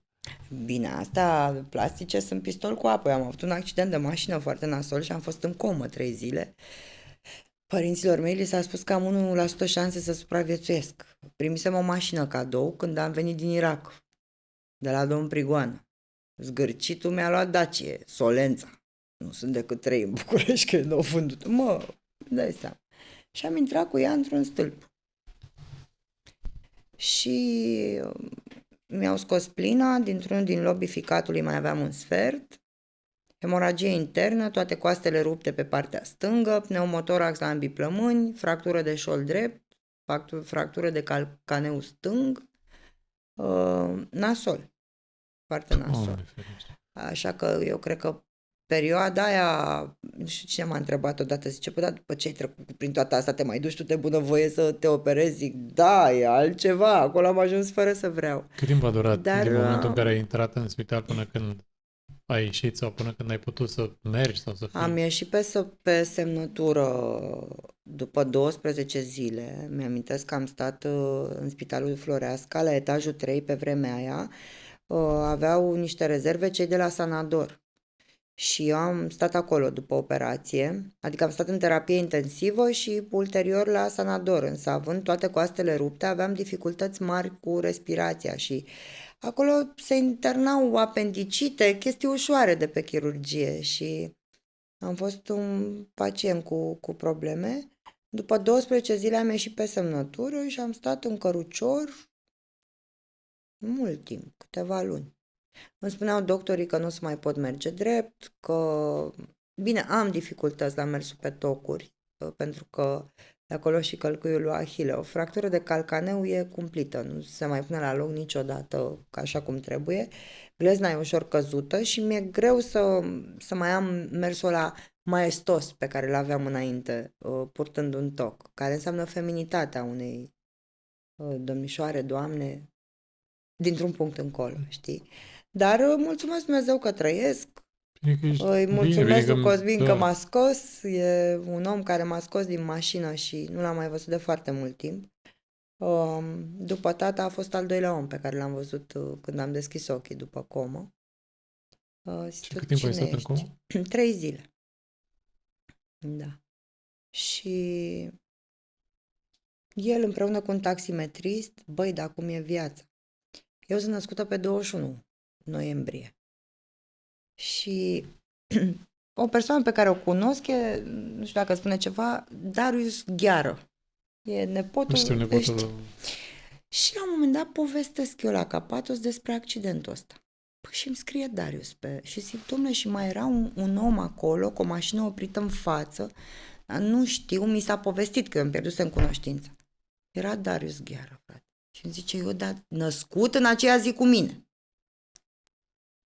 Zice, băi, cum e viața asta? Zice, eu tot timpul mă întrebam ce s-o fi ales de fata aia care era lipită, eu eram fardată, că veneam de la... Wow, Și care era lipită cu capul de parbriz. Și aflu după 20 de ani că tu erai. Nu ți dai seama cât de... Mamă, eu uite, mi s-a pierdut de gând. Există coincidențe, nu există în viața asta. Știa exact cum au scos din mașină, cum au urcat în mașina poliției. Fata de la un club, nu știu, mi-a povestit după aia. Incredibil. Incredibil. Și născuți în aceea zi. Chestii așa. Wow.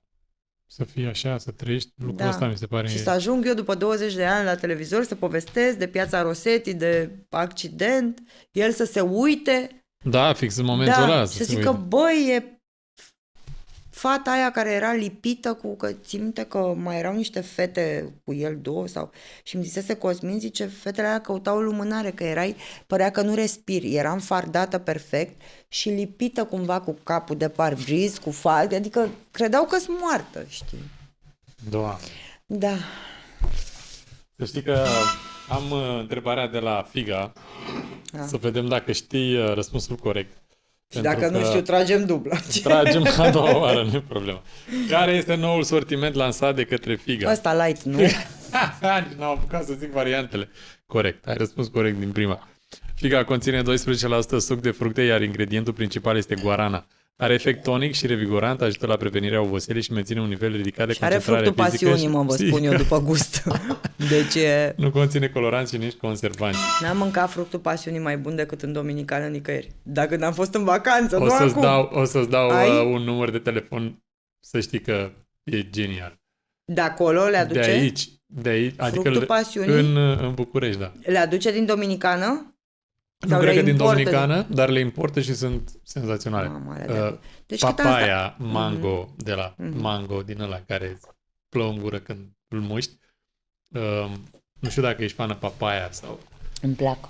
fructul pasiunii, niște struguri cum n-am Fructul mâncat în pasiunii, viața măi, mea. mi se umple ceai, mi-e o poftă. Am fost în Dominicană într-o vacanță acum, nu știu, 10 ani. Și dimineața la prânz și seara asta mâncam.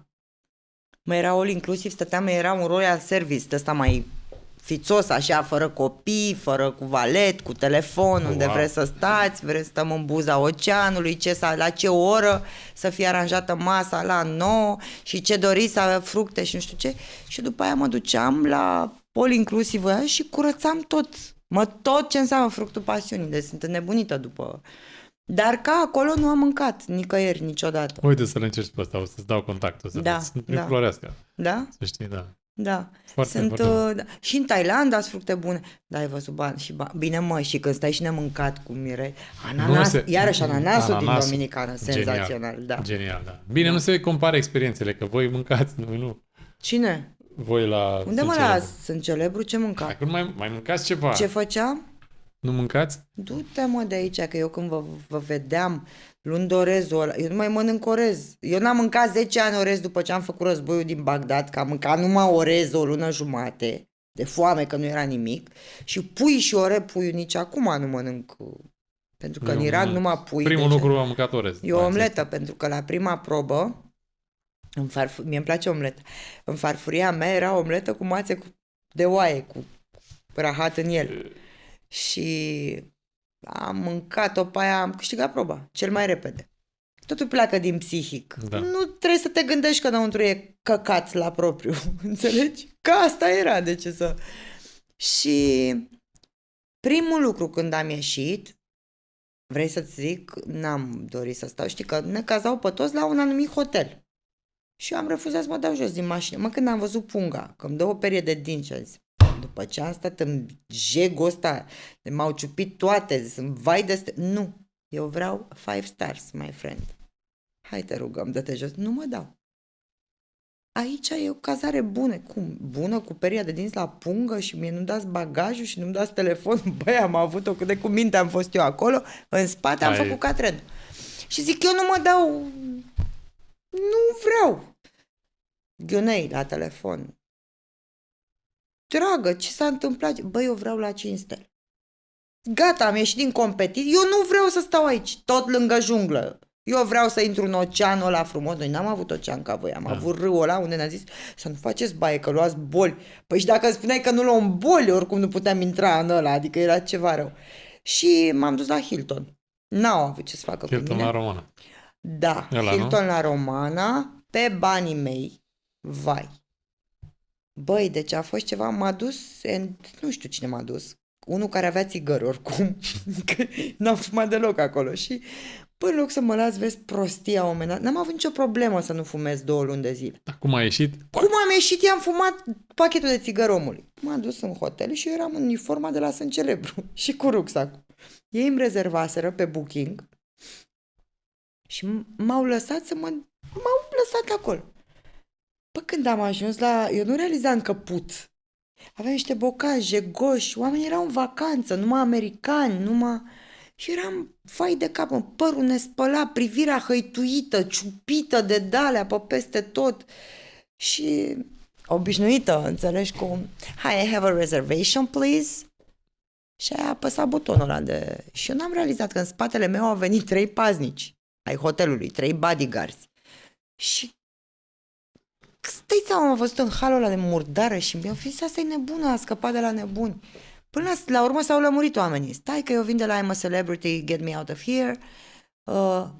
În 20 de minute erau strânși turiști, de-ăștia, personal, le povesteam tuturor cum au fost, cu ce foame, că hai la mâncare, stați puțin că vreau să mă spăl, în sfârșit. Primul lucru pe care l-am mâncat a fost o omletă, exact cum spui și tu. Că am zis, îmi place atât de mult omleta, încât nu vreau să rămân cu imaginea aia că am mâncat omletă cu mațe cu caca în ele. Vreau să rămân cu gustul bun de omletă pe care de cele mai multe ori o fac eu, știi? Da, a fost mișto. Și am stat, băi, îmi pare rău că am dat atunci, am dat 400 sau 600 pe noapte. Da. Auzi, Păi așa era după noaptea aia, da. am dormit pe jos. Dar să știi că nu e atât de scump când le iei din timp, că acolo am stat și noi când am ieșit. L-am fost cu David, cu băiatul nostru, eu și soția mea, noi 3, când a fost finala anul trecut. Și acolo am stat noi o săptămână. Ați vrut voi să stați.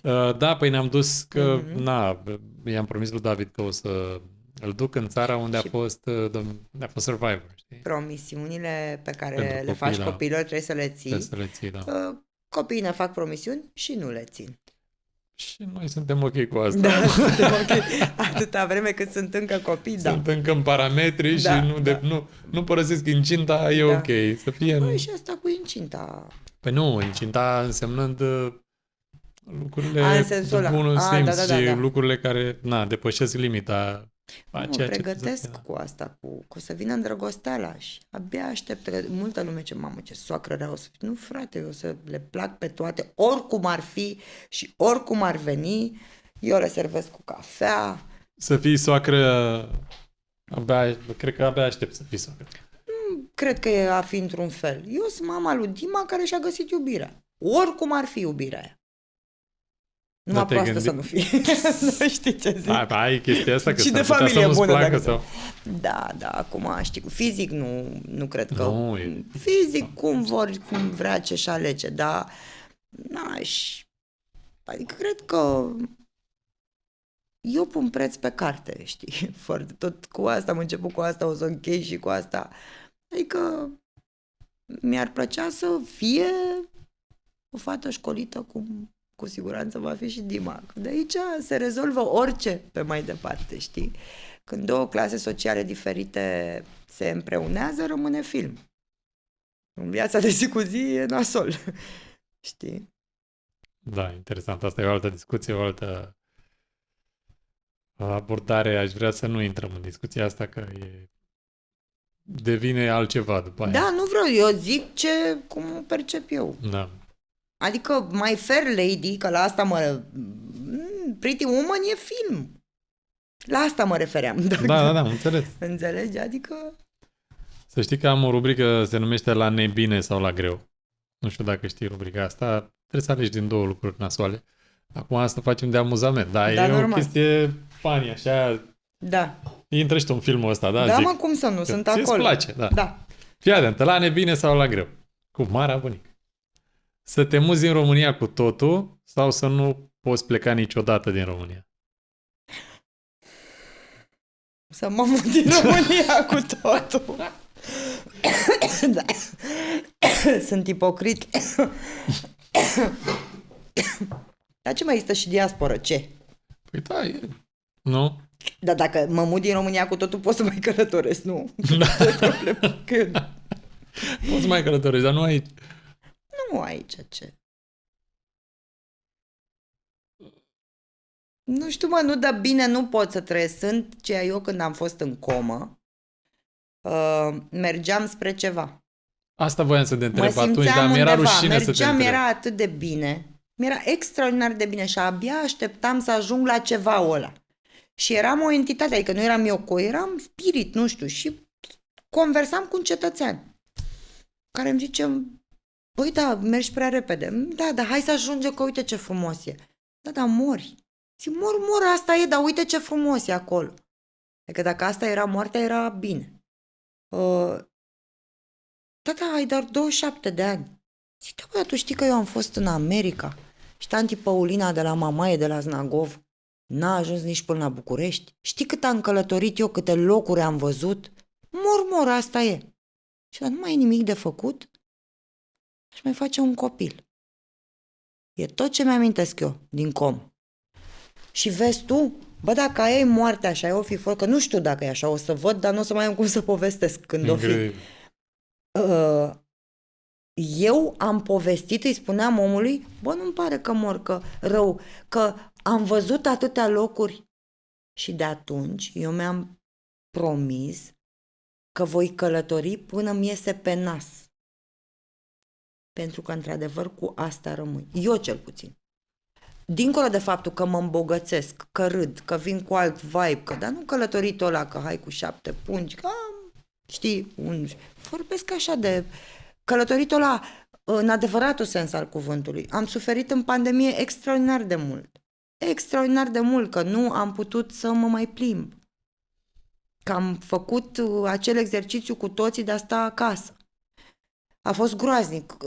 Mă bucurasem cu un an înainte. Fusesem o lună în Africa de Sud, am fost toată Africa de Sud, în Sri Lanka de Revelion, nu mai zic Europa, așa e și, adică cu în toamnă, în iarna cealaltă fusesem în Mexic.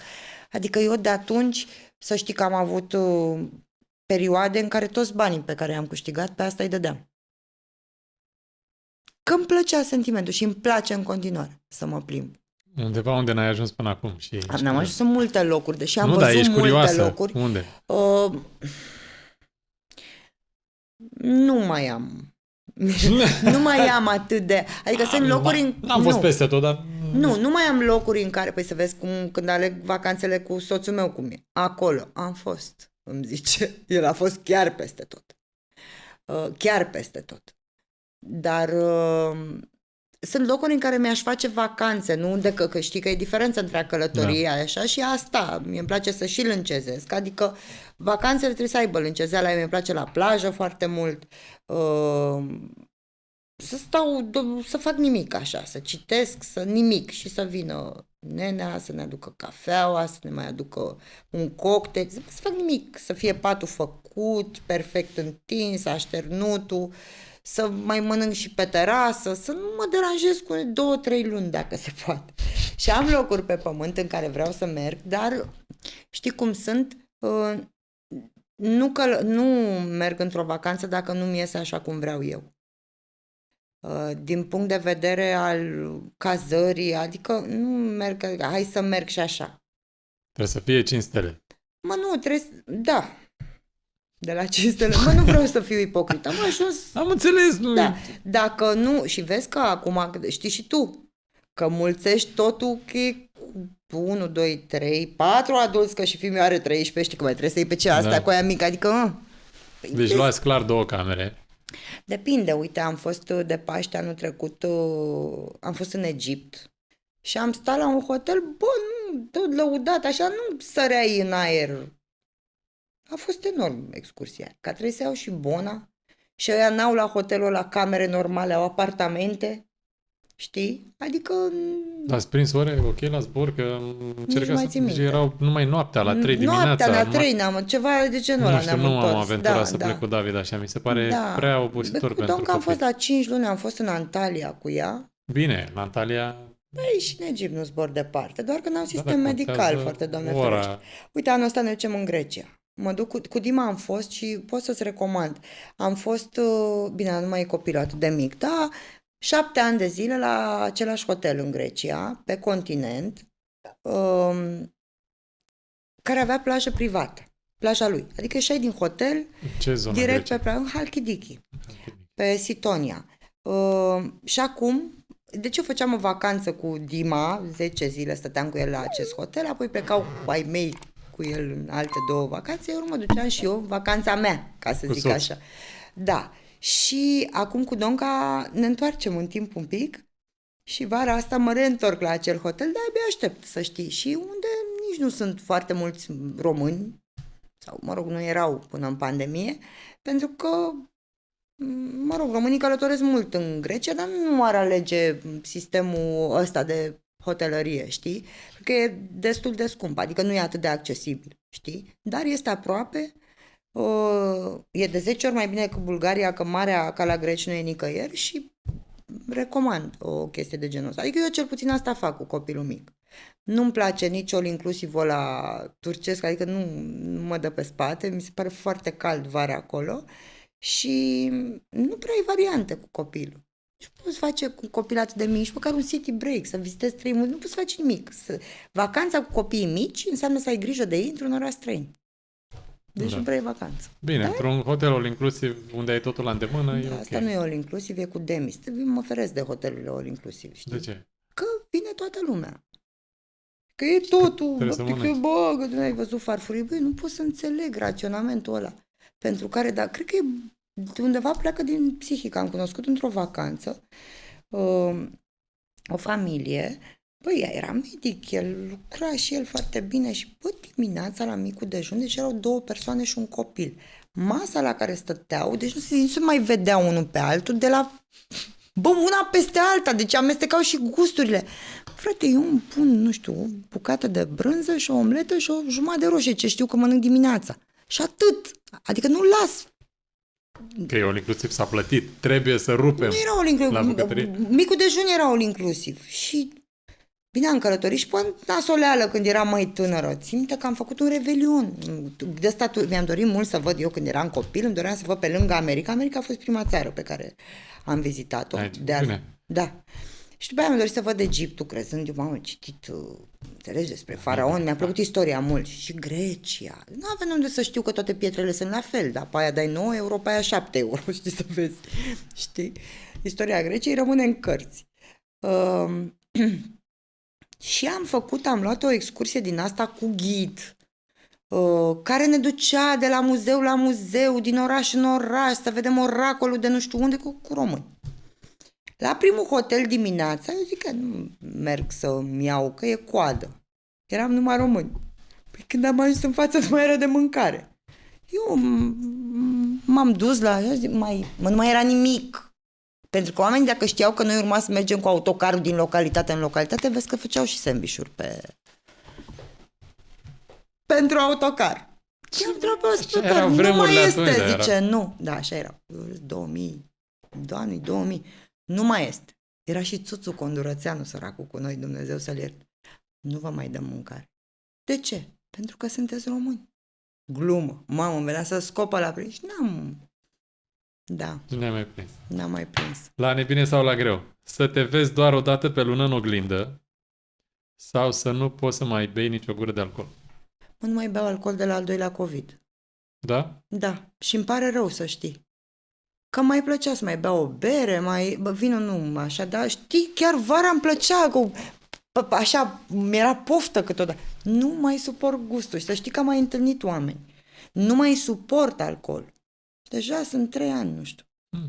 Cred că eu leg cu COVID. Da, bine, nu eram vreo alcoolistă, te gândi la asta. Ai zis că o să bei o bere Dar, vara, nu e ca și când... Da, nu mai nimic, nu mai suport ideea de... Și asta e o chestie, că nu mai poți să mergi nici la un club, nici la o zi de naștere, nici la, ok, te uiți în jurul tău, știi, adică chiar să nu te mai bucuri de nimic și de revelion. Ne-am pus, mă rog, în pahare și era și fiul cu noi și am pus și lui una, că să se simtă, știi? Nu bei? Nu. Pot să-l beau eu? Nu. Da. Nu. Nu. Nu se poate.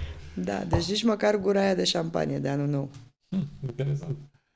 La nebine sau la greu? Să-ți vinzi toate poșetele și bijuteriile sau să nu mai poți alerga niciodată? Să îmi vând toate. Cum să nu mai pot alerga? Alergi? Depinde după ce. Mi-am prins toate trenurile în viață, ce vrei să te mint. Nu a fost bine. Asta știu că e... Știi ce a zis fosta soția lui Gucci? Așa. Care l-a ucis, știi? Lumea știe povestea, a văzut-o acum cu marele rol al Mădălinei Ghenea din film. Dar asta e citat din ea clar. Din fosta soție a zis, decât fericită pe o bicicletă, mai bine să plâng într-un Rolls Royce. Tu îți dai seama. Ce tâmpenie.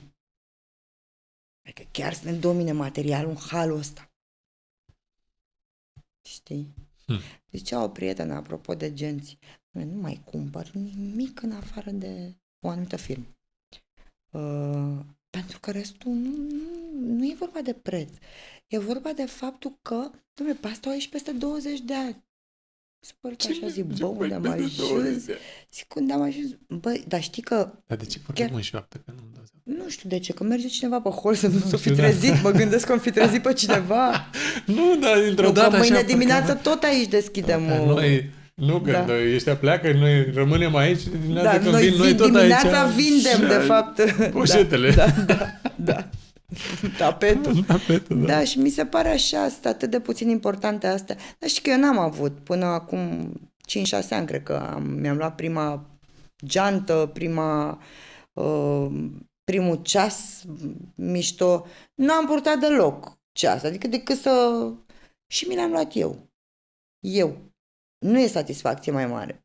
Deci să știi că ai ajuns să câștigi atât de mult încât să-ți permiți, că eu sunt cumpătată, nu sunt idiotă de asta, să știi.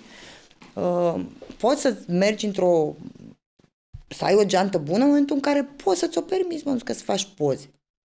Acum, eu nu-mi iau o anumită firmă de geantă ca să nu se gândească lumea că nu e bună. Nu, știi? Că e plin la noi, îmi spunea, uite, ieri a venit cineva și de fapt, am cumpărat niște parfumuri. Și vorbeam despre arome și așa. Și bă, la români, întrebam ce merge mai bine. Cu cât e mirosul mai persistent, bă, să lase duhoarea aia, știi?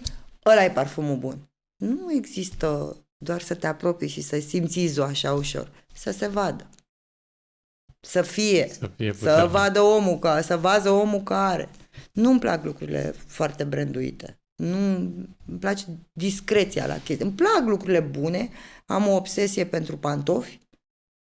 Câți pantofi? Nu știu, nu i-am numărat. Pentru încălțări în general, să fie de calitate, știi? Să fie bune. Și da, n-am decât vreo 2 ceasuri și nu știu, 6, 7, 8 genți. Da, uite, vezi tu, în situația în care sunt eu acum, financiar vorbind, eu n-aș putea să-mi permit față de mine să merg cu o geantă de 70.000.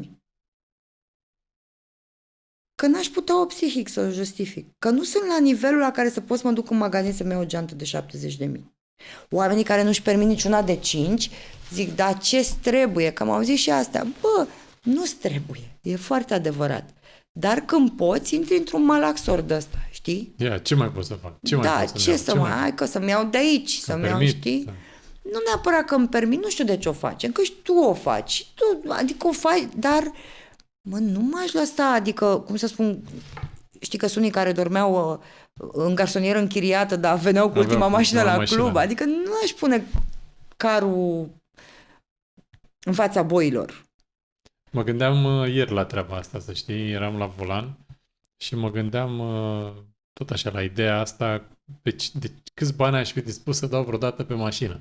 Cu toți banii din lume, pentru că văd așa și cu trecusem pe lângă un Lamborghini și eram... Știi cum eram... Și eram, bă, dar eu cât sunt dispus? Dar ok, să am toți banii, să ating pragul financiar pe care să zic, mamă, nu mai am nevoie de bani. Hai să zic o poveste. Zi. Mă duc să le iau pe Dima de la școală, într-o zi. Era, cred, în clasa a 4-a. Cu un rus. Mă mai obișnuit, mai oprea cât un puș la semafor și făcea poză la mașină. În momentul în care s-a sunat de ieșire și a venit Dima la mașină, mașina fiind, eu fiind în mașină în fața școlii, a fost meeting. Se agăța, Dima, urlau toți, făceau, știi, copii. Iar Dima, în dreapta mea, deschide geamul și face așa. Și în clipa aia am zis, nu e bine. Nu e bine. Nici pentru copil, nici pentru mine, că n-am 7 milioane în cont. Bine, nu era mașina mea. O conduceam în perioada aia. N-am 7 milioane, 17, 70, câți ar trebui, ca să pot să vin să-mi iau. Știi de ce aș face asta? Apoi, eu îți spun de ce conduc mașină sigură, dar nu scumpă. Soțul meu a venit cu una din mașinile lui de acolo. Un scupe, garda joasă. Nou. Mașină de catalog 100 și ceva, de 170.000, nu știu. Am avut 3 incidente cu acea mașină, încât ne-am dat seama că nu că o devalorizăm, dar o distrugem dacă mai ținem aici. Adică de-astea, știi, că ea te anunță, știi foarte bine, ai pan, nu avem drumuri pentru astfel de mașini. Și stârnim și ura celor din jur. Că vezi tu, nu... Ai simțit asta? Da. Și atunci ai să fiu unde mi-e locul. Nu mi-a plăcut să epatez cu asta, știi, niciodată. Uite, de-aia vreau să zic că vorbeai tu, mă întrebai despre oameni pe care nu-mi plac din showbiz. Întrebă de oameni care îmi plac. Și am să spun, uite, de exemplu, Andreea Bănică. Este de o modestie fata asta extraordinară. Andreea Bănică cred că și-ar permite, la nivelul la care este acum, din investițiile pe care le-a făcut ea cu soțul ei, să meargă în 3 Lamborghini deodată. Și totuși nu o face. Mi se pare o fată de foarte, foarte mult bun simț. Adică eu cred că modestia e ceva ce trebuie să existe, pentru că în momentul în care să fie permanent cu tine. Pentru că în momentul în care tu ai devenit cunoscut, ai devenit datorită oamenilor care s-au uitat la tine, care pe tine te-au apreciat, te-au aplaudat la un concert, care cu mine poate au fost de acord cu un punct de vedere dintr-o emisiune și m-au îndrăgit. Și atunci de ce i-a sfida eu? Suntem prea săraci, nu stăm în Connecticut, colț cu New York, înțeles, statul bogaților. Nu stăm în România și mulți dintre noi suntem o spoială din asta, știi? Punem ceva cu sclipici și spunem povești. Ale multora nu-s reale. Și facem rău tinerilor care nu mai învață să învețe, să muncească. Vreau direct, că ăsta e exemplu. Păi stai mă, că eu ca să am, vezi că am cărat cafele 6 luni de zile la 18 ani în anul întâi de facultate, într-o redacție de ziar. Tu ce faci ca să ai? Domnișoară. Și alege singură. Dar nici varianta trotuarului, că băi, atâta sunt, uite, am o chestie. Am cunoscut foarte multe prostituate în showbiz de-a lungul timpului, dar reale, știi? Și, stau să mă gândesc acum, unde nu s-a dorit ca în România, că la un moment dat televiziunea devenise la un bazar al prostituției. Apăreau tot felul, se inventau tot felul de concursuri și de ce nu, că sunt mamă de băiat, de ce nu s-ar da legea asta, știi? Cum era crucea de piatră înainte, de ce trebuie să le înșirăm pe toate cu tarife, fără tarife pe la televizor? De ce le punem într-o instituție cu analize, cu tot? Și așa au mai trecut 20 de ani de carieră, știi? Da. Se vor întâmpla și la noi multe lucruri. Nu știu dacă... nu știu dacă le mai prindem noi, da? De ce să le mai prindem? Le mai prindem? Cum să nu? Cât mai cine din showbiz vezi eu? Vreo matroană de asta eu pe Bahmuțanca o văd. Să ne țină cu biciu, așa e prietena mea, îmi permis să zic. M-am întâlnit ieri cu ea, da. Foarte dragă mi-e și Bahmu. Ce simpatică. Da. Să nu e ai politica acum. Nu ne mai adică cu conspirațiile, da. Toți îmbătrânim într-un fel. Zi-mi câți ani mai trăim? Asta era următoarea întrebare. Ce făcea? Câți ani mai trăim de acum? Noi? Da. Păi da, mă confuz cu Carmen Hara. Păi nu știu. Așa am zis că... Ai zis tu că nu. Mai prindem, ne mai prinde și pe noi. Nu știu că dacă vă mai prinde asta cu... Și dacă prindem unii, nu o să mai putem. Nu o să mai... Dar de ce te uiți la mine? Și că unii nu mai putem. Nu știu ce să zic. La nebine sau la greu? Mai avem 6 întrebări. Da, nu e ok? pe duc. Să... Știi că au fost oameni care m-au chemat o oră, m-au ținut 4, adică n-am nicio... Că Da, eu nu vorbesc. am niciun timing. Nu mă simt obosită. E bine. Da. Uite, e 8 jumate, nici nu știu la cât am început. La La 6 jumate 7 ne-am fără întâlnit, 20. dar Nu, l-am întâlnit la și un ne sfert. apropiem de 2 ore, cred. Da, nu știu, nu. Mai stăm cât Da, ne ține, normal. cât vor urmăritorii noștri. Să nu ai carnet de șoferi sau să ai fobie de zbura cu avionul? Să nu am carnet de șofer. Tu ai povestea ta cu soțul tău că v-ați întâlnit în avion. Tu îți dai Da. seama dacă aveai fobie. Mamă. Știi că când am văzut asta despre tine, știi că eu cunosc oameni care nu zboară cu avionul. Da. Uite, de exemplu, Și eu cunosc. Anca Serea, de exemplu. Da?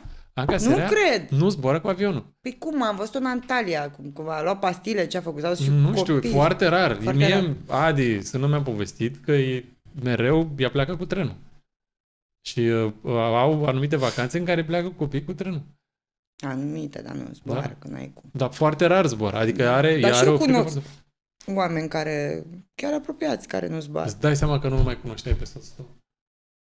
Acolo, în circunstanțele alea. Chiar vorbeam îndată, că pentru că noi avem locuri comune în care pe care le știm, prieteni comuni, nu ți cel mai bun prieten al lui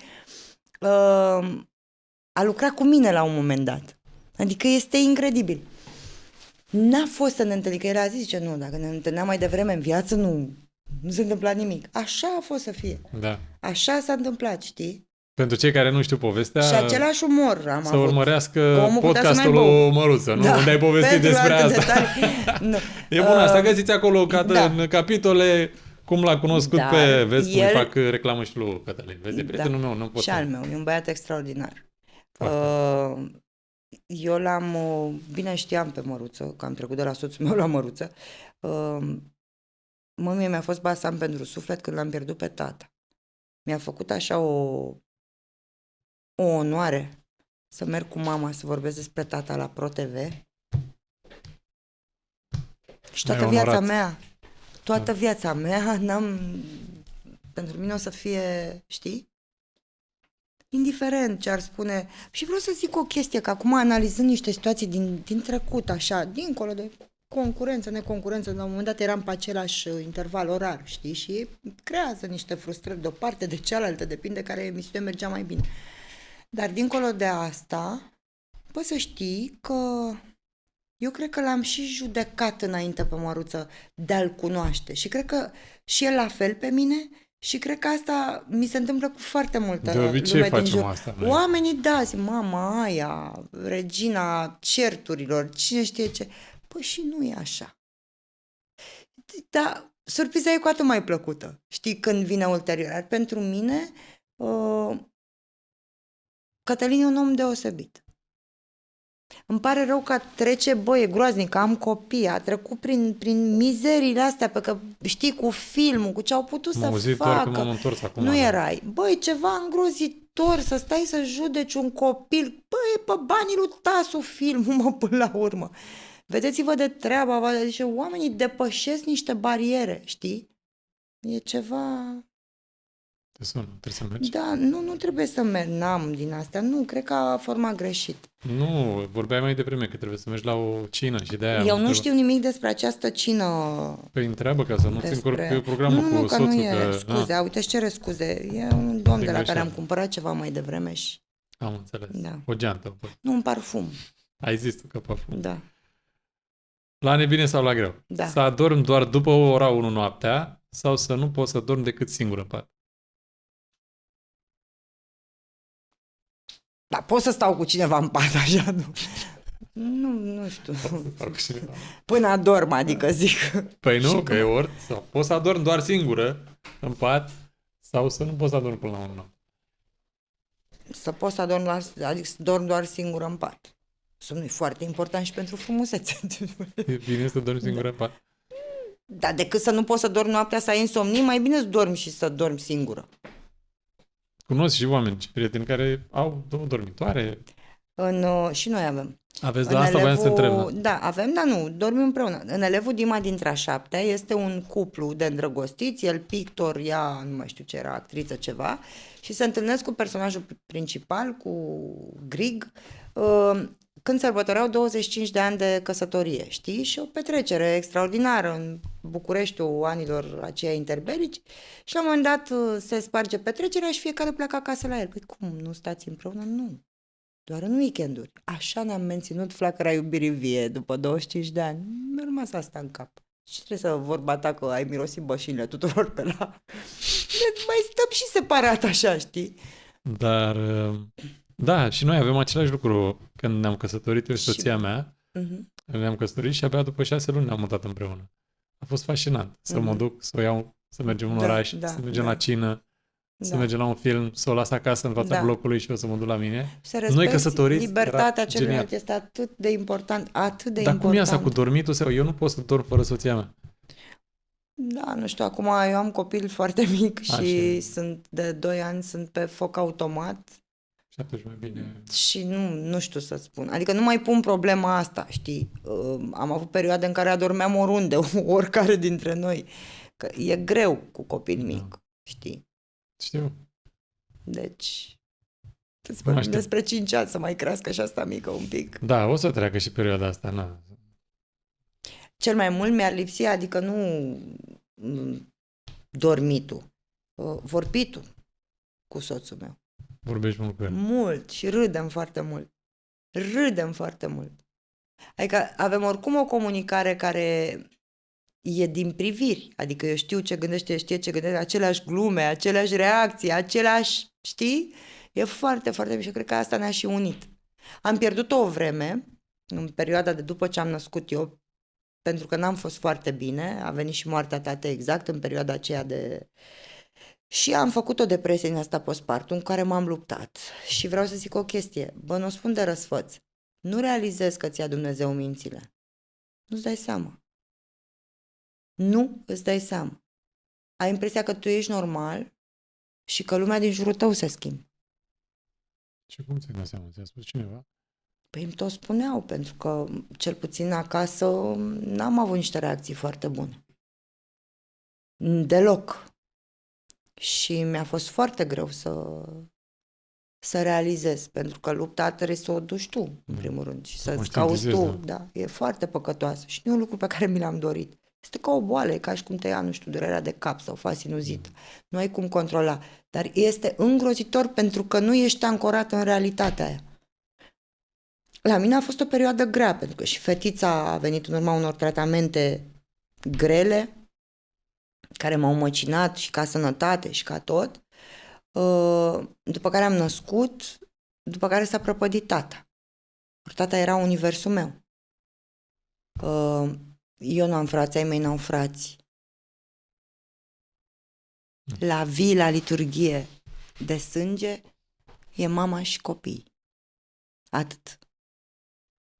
Mie mi-a luat, s-a dus un... Nu. Și tata a murit exact cum spuneai și tu cu tatăl tău. Adică nu știu dacă ești pregătit când omul suferă, știi? Dar poate te obișnuiești mai mult cu ideea. Durerea există, dar încet. Dacă ți-l ia așa, dintr-o dată, dintr-o răceală, în 2022, să faci pneumonie și să mori, what?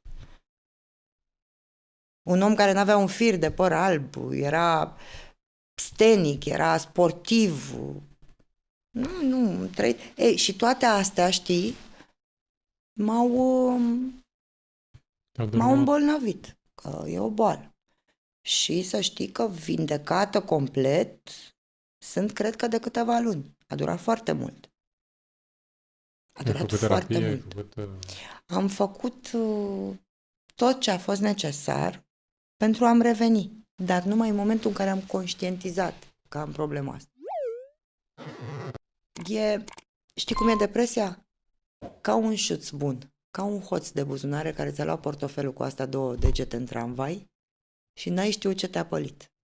Așa vine și ea, știi? Nu stai seama. Ți se pare că își cobori din tramvaiul ăla normal. Ajungi la casa de bilete, bași mâna în buzunar și nu mai ai portofel. Și parcă printr-un vis așa te gândești, cine mi l-o fi furat? Așa e și se furișează depresia asta. E foarte nasoală. Eu m-am crezut și mă cred o femeie puternică, știi? Că duc multe, că bă, cu asta n-am știut cum să fac, cum să procedez, cum să ne înțelegem. Știi? Știu. Știi? Știu. N-am știut că știi, îmi cer Da, scuze. știu. Zic greșit? Nu. Adică e la da, fel? Da. Și când, Și mie când mi m-am s-a vindecat, spus, adică nu mi-am dat seama. Și atunci când mi s-a Da. spus, a fost un aha moment din ăla. M-a lovit. dar când te-ai vindecat, ai realizat cât de nasol ai fost? Da. Mamă, E... da. Da. Da. Și sunt mulți oameni care trec prin asta și mulți alții care judecă că vezi, Doamne, nu e, Doamne, nimic. Aveți prea mult Doamne, timp. băi, sau așa poate așa nu eram e și chiar eu, așa. ușor facilă în nu e deloc afirmație, așa. dar nu e. Nu e deloc E așa. chiar greu pentru cei care trec prin asta. Și pentru familia lor. Cel mai greu, pentru familie, că eu nu-mi dădeam seama, de exemplu. Păi nu-ți dai Nu seama. conștientizam Nu. și când Exact. am Da. rămas... Eu am E, rămas șocat când am Eu acum conștientizat. când realizez prin ce comportament am avut față de oameni acasă, față de... Știi ce? Mă victimizam eu, care n-am victimizat niciodată. Că nimeni Da. nu-mi intra în voie cu nimic. Sunt cu atât mai recunoscătoare familiei. Așa e. Știi? Doamne ferește, nu. Da. Mi-aș dori să nu mai pățesc asta niciodată. Știu și să știi că după aia, uite, când am plecat acum spre Survivor, când am plecat de acolo spre casă, am avut așa niște sentimente care mi-aduceau aminte de perioada aia. Nu știu de ce. Poate a fost ceva acolo care nu mi-a plăcut, toată ura aia, așa, toate lucrurile alea care... Da, poate că da. Și am rămas așa cu o durere, cu un gust amar, cu experiența senzațională, fabuloasă. Chiar dacă m-am accidentat, chiar dacă mă operez acum iarăși, dar am rămas așa cu o chestie din cauza asta și încă mă gândesc dacă m-a afectat sau nu m-a afectat. Știi, că azi dimineață la omleta noastră, eu O cu să se soția, ducă. O să se mă ducă. gândeam, zic, băi, sincer, chiar aș merge la psiholog. Cred că am nevoie să merg un pic, pentru că m-a dărâmat un pic. Dar nu Știi, e o ai rușine impresia să că ești mergi. puternic, ești tare, ești nu știu cum. Nu Tu e- crezi că le duci și după aia, azi dimineața stăteam și mă gândeam, zic, bă, dar Dar de te-ai ce să întrebat nu ce mă am duc? căutat eu acolo, de ce m-am dus? Nu, ce a stârnit asta? Ce parte din mine a stârnit acel val nejustificat din partea celorlalți? Poate că așa cred eu că e nejustificat, că poate pentru alții e evident și eu sunt chiar un idiot sau poate chiar știi. Cred că experiența asta are așa o doză de te scoate din umanitatea ta, te zdruncină un pic. Eu mă simt acum, serios, mă Eu simt cred că cine zdruncinat. poate să-și păstreze mințile, ăla e omul puternic. Într-o situație Da. de aia. E Păi tu crezi că eu când greu, am e la auzit-o limită. pe aia înjurându-l pe Cornel Palade, pe care îl cunosc de zeci de ani și așa, păi eu ți-o juram pe aia 2 zile fără să mă repet.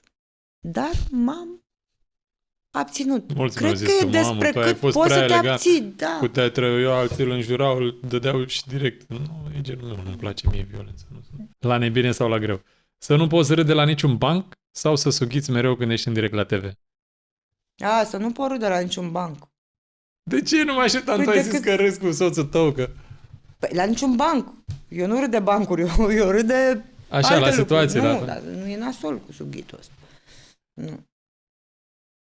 Nu, da, să nu râd, oricum eu nu râd la bancuri. Cum nu râzi la banc? Nu mi se pare, adică sunt puține bancuri care să mă Așa. amuze cu adevărat, înțelegi? Te prăpădești. Da. La ăla cu Baba Novac și Toma Alimoș râd că îl spun eu. și, Și că îmi plac bancurile, doar alea zise de mine. și cred că e singurul banc pe care îl știu, adică nu mă amuză foarte mult întâmplările de viață reală. Adică dacă mi-ai povestit tu vreo fază de râs de așa, știi, da, așa, bancuri, am auzit prea multe de la tata pe vremea lui Ceaușescu ca să mă mai... Să te Le-am mai auzit amuzi pe ce? toate, știi? Îl cunoști pe Duban, știi cum e. Da, Vorba aia. Dacă ești la o bere cu Duban, da, te umfli de râs, dar nu de la bere. da.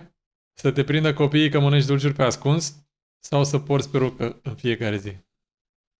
Ce prefer? Da. Prima. Și nasol e să porți perucă? Ai purtat perucă? Păi acum cu lifting-ul ăsta, Doamne, am avut băi. Deci, părul meu era plin de betadină. Că te taie, știi, prin cap. Nu și știu. O să afli dacă vrei să Dar cum ar fi să-mi fac Da. eu lifting? Să fiu de De ce mă-și fac Jorge bărbații? și-a Dar nu făcut lifting. acum. Mie și așa toată lumea zice că ți-ai făcut. Mie nu mai Păi zic ți-ai câte. făcut aici, cearcănele ți le-ai făcut, nu? Sunt injectate? Mie De așa. când m-am născut. Da? N-ai injecții la... Ia încruntă-te. N-ai botox, Cele mai... Da, mă, n-ai botox, n-ai. Nu am. Da. Ai buze. Vă rog să Nu, mai faceți de când te știu, ai faceți buzele alea. un Dacă, scan. dacă îți făceai Un să scan. fie... Dar lasă-mă Bă, să n-am nimic, uite-te puțin la toate. Nu am, că nu... Da, nu. da. Nu, eu m-am gândit N-am tot nevoie. timpul că așa Nu te-a am. lăsat Dumnezeu frumos până la urmă. Ce Care naiba e să problema? fac Și cu parte, îmi păr- cer scuze. Da. Îmi cer scuze. Vrei să-l vezi pe... Da. I-am zis doctorului, apropo de frumos, aseară eram în mare vervă și zic, bă, pune și tu o poză, te rog, pe Instagramul tău, before and after. Asta e before and after, știi? O să arăt un N-ai pic. cum. Stai. Înainte și Dar vezi să după. nu-i spun prostii, adică da. Nu, mă, nu, că Înainte nu și e. Înainte după. e o poză cu George Clooney când era mic și o poză cu George Clooney Când era mare, da, Da. sărac. Deci, dar nici ăsta nu cred că are nimic. Da. Da. Se Dar ce întâmplă, se întâmplă. vorbeam Așa, cu... să te prindă copiii că mănânci dulciuri pe ascuns sau să porți perucă în fiecare zi Asta și ai cu zis peruca. de Deci eu m-am operație operat și... pe 18 decembrie și aveam un contract semnat cu o reclamă care trebuia filmată pentru Crăciun și dată pe post. Și eu eram vânătă toată și reclama era despre o excursie. Și trebuia să fac o extragere. Contractul semnat, banii luați, ce fac? O sun pe Raluca Bădulescu. Băi, tu ești cu perucile, că eu dacă am părul, și mai zice, eu am părul natural, nu am extensii, nu mă vopsesc, nu, clar e un domeniu în care nu. De tare, am crezut că e... Nu, e părul meu. Asta e părul tău. Nu te vopsești? Nu Stai am păr puțin, alb. că asta mi se pare foarte tare. Adică am câteva fire de păr alb, dar nu nu într-atât de multe. nu nuanțator, nu nimic? Nu, e păr Jură-te. natural. Pe cuvântul meu. Nu, vorbesc serios, nu mă vopsesc, ce Dumnezeu. Dar o să Cum ar vezi. faci 50 de ani acum? în curând? Tata avea aproape 70 și nu avea păr alb. Așa e gena. Ce tare, felicitări. Mulțumesc. Și nu e că ar fi meritul meu. Adică... Și tu, da, dar îmi cer scuze. Mulțumesc. Ce să zic. Zi-mi, cer Și scuze. eu sunt pe asta, pe zic, băi, Raluca, am o așa, trimite-mă. Și mă trimite aia la o firmă de peruși cu care colaborează. Băi, nu știam să-mi pun peruca. Perucile, unele dintre ele, că de asta zic, mai bine să mă prindă mâncând dulciuri și să mănânc dulciuri de se lipesc cu un glue. Eu trebuia să duc peruca înapoi oamenilor. Costa vreo 7.000 de lei, n-avea sens să mi-o cumpăr. Adică, știi? Avea ca un ciorap așa și de alea de scenă pe la... Alea se puneau direct, butaforie, nu știu ce. Astea profi, au cărare, lipesc au... aici, da. Aia se taie, se lipește, se... Am îndoit-o machioza, mi-a pus-o așa. A fost un chin cu peruca aia. Ea foarte frumoasă de altfel. 1 metru, păr natural, exact ca al meu. Am pus o poză pe Facebook, s-a prins un singur... sau pe Instagram, nu mai știu, o singură persoană mi-a zis că, băi, eu cred că e perucă, știi? Se vedea aia îndoită, a dat zoom. Dar e groaznic să porți perucă. Da, știu. Știu cum e. De la te cunosc, de la cunosc de asta, undeva, da, da. da. Știu, da. Am făcut pe toate personajele, nu. Să vezi la aeroport că ai pașaportul expirat când pleci într-o vacanță cu copiii sau să iasă o operație estetică. Hai să fie expirat, că îl facem la urgență și dăm 50 de euro sau 150 pe bilet și lasă operația să fie ce trebuie, nu? Trebuie, da. Să știi că m-am gândit special la asta când am... Dar uite, vezi cum te-am nimerit cu călătoritul ăsta așa, Da. cu zburatul, Da. cu avionul, Da. vezi cu dormitul, E interesant așa. Să știi că la un moment dat pe Scândură acolo eu mă simțeam foarte bine. Erau 2 tabere. Nu știu la tine cum a fost, dar eu mă ofticam atunci când câștigam tabăra aia bună, care avea niște saltele de buret groaznice, de burete. Deci mă durea spatele groaznic de la alea. Preferam pe Scândură. Și nu m-a mai durut, adică de pe Scândură, chiar după 3-4 zile mi s-a părut că te super obișnuiești și dormeam chiar confortabil, nu știu. Nu te durea spatele. Deloc. Uite cum sună următoarea întrebare, ca să vezi Ia cât zi, de, cu cât spatele. de conectați suntem. Da. Să te doară spatele în fiecare dimineață Nu. sau să fii bâlbâită?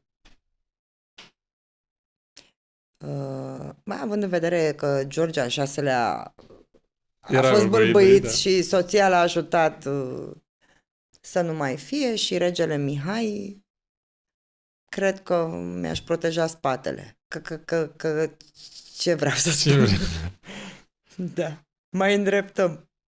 Și ultima întrebare de la nebine sau la greu. Să te înțepe o albină de buze sau să te trezești în fiecare dimineață la 5?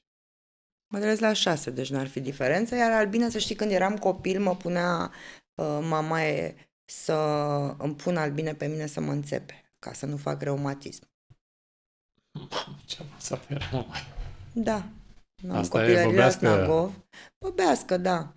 În copilărie la Snagov, foarte aproape de baza olimpică de astăzi, unde erau toți canotorii, campioni, știu pe Elisabeta Lipă de când aveam 3 ani. Și lotul român de atletism, de aruncări era acolo.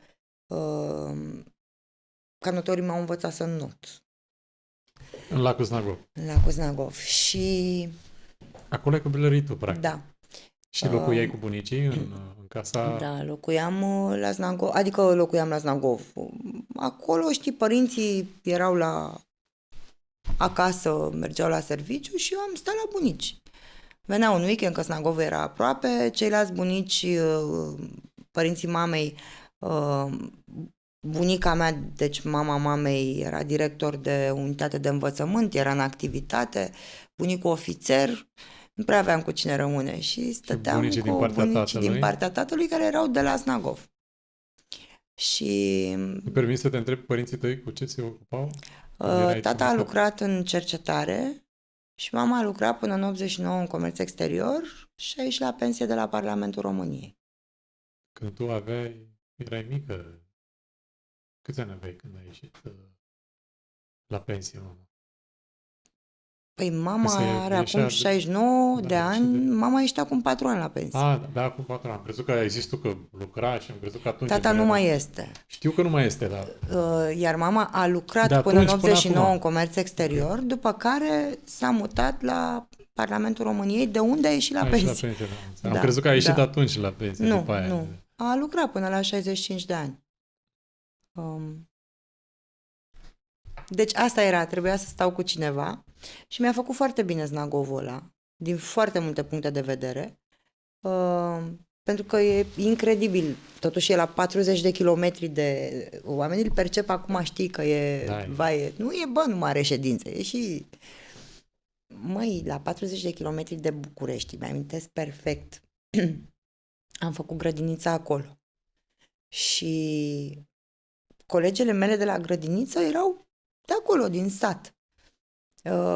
Ulterior, venind la școală în clasa 1, am intrat la liceu și cred că aveam vreo 17 ani, 16 ani și veneam să o văd pe mamaie, știi? Și luam autobuzul, care mă lăsa în dreptul bisericii și o luam prin sat până la poarta lui mamaie. Trebuia să spun că mă învăța să rămână bună seara, că dacă nu saluți, de rușine, acuia asta lucrutare, ai văzut ce... Păi și treceam de biserică și vedeam în prima intersecție și era mama colegii de facultate, nu știu care. Maro, tu ești? Da, să rămână. Dar de unde vii? De la București. Câți ani ai acum? 17 ani. Te-ai măritat? Nu. Aoleo, Gilda mai are și 2 copii. Dar de ce nu te-a luat nimeni? Bă, asta era mentalitatea la 40 de kilometri de București. Din păcate. Tot pe la 17-18 ani m-a întrebat, tot așa, un fost coleg de... Ce bă, Mara, că tu ești mai deșteaptă, că stai la București. Sau... Bă, dacă Van Damme moare într-un film, nu mai joacă, mă, în altul. Bă, tu înțelegi. Nasol. M-am dus, n-am să uit cu tata și noi am stat foarte mult Ce timp. povești ai Da, auzi, am stat foarte mult timp vis-a-vis, deci în piața Rosetti, adică acolo am stat tot timpul, că tot în zonă stau, vis-a-vis de sediul PNC. Și în 90 a candidat la președinția României domnul Rațiu. Și noi am luat niște afișe cu Rațiu. Toată lumea era cu Iliescu, știi? Și într-o intersecție de la Znagov eram în mașină, am ajuns de la București, am oprit mașina în intersecția unde era un afișaj din ăsta electoral. Și mama și tata, foarte țanțu, să pună afișe cu Rațiu. Și a apărut unul cu un topor. Și a zis lui tata, Gigele, tu ești, mă? Tata zice, da. Dacă nu erai tu, te omoram. Ce caz, mă, cu ăsta aici, știi? Iarăși. Băi, am învățat multe de acolo, pentru că după ce se întâmplau faze de astea, noi, adică noi trei, ne urcam în mașină, știi? Normal, și Și în ceva comentam. Comentare. Și astea pe mine m-au pregătit foarte mult pentru viață. Unii ar spune că poate e o greșeală să vorbești de față cu copiii niște lucruri. De la un punct încolo nu mai e. Pentru că tu îi formezi, tu controlezi ceea ce să știi. Direcția, Și mama caracterul. spunea, zice, dar cum tu realizezi, mama bucureșteancă, tu realizezi cât de departe suntem de alte țări, înțelegi că democrația asta nu există, că mentalitatea... Noi am trăit mineriada pe viu, deci au fost niște momente cumplite. Decembrie 89, iarăși, locuim lângă piața universității. Am aruncat 3 lei din aia ceaușiști într-o baltă de sânge în fața la Biserica Colțea pe 22 dimineața, că nu aveam lumânare acasă să aprindem. Și nu știu de ce lumea arunca, probabil plătea vămile.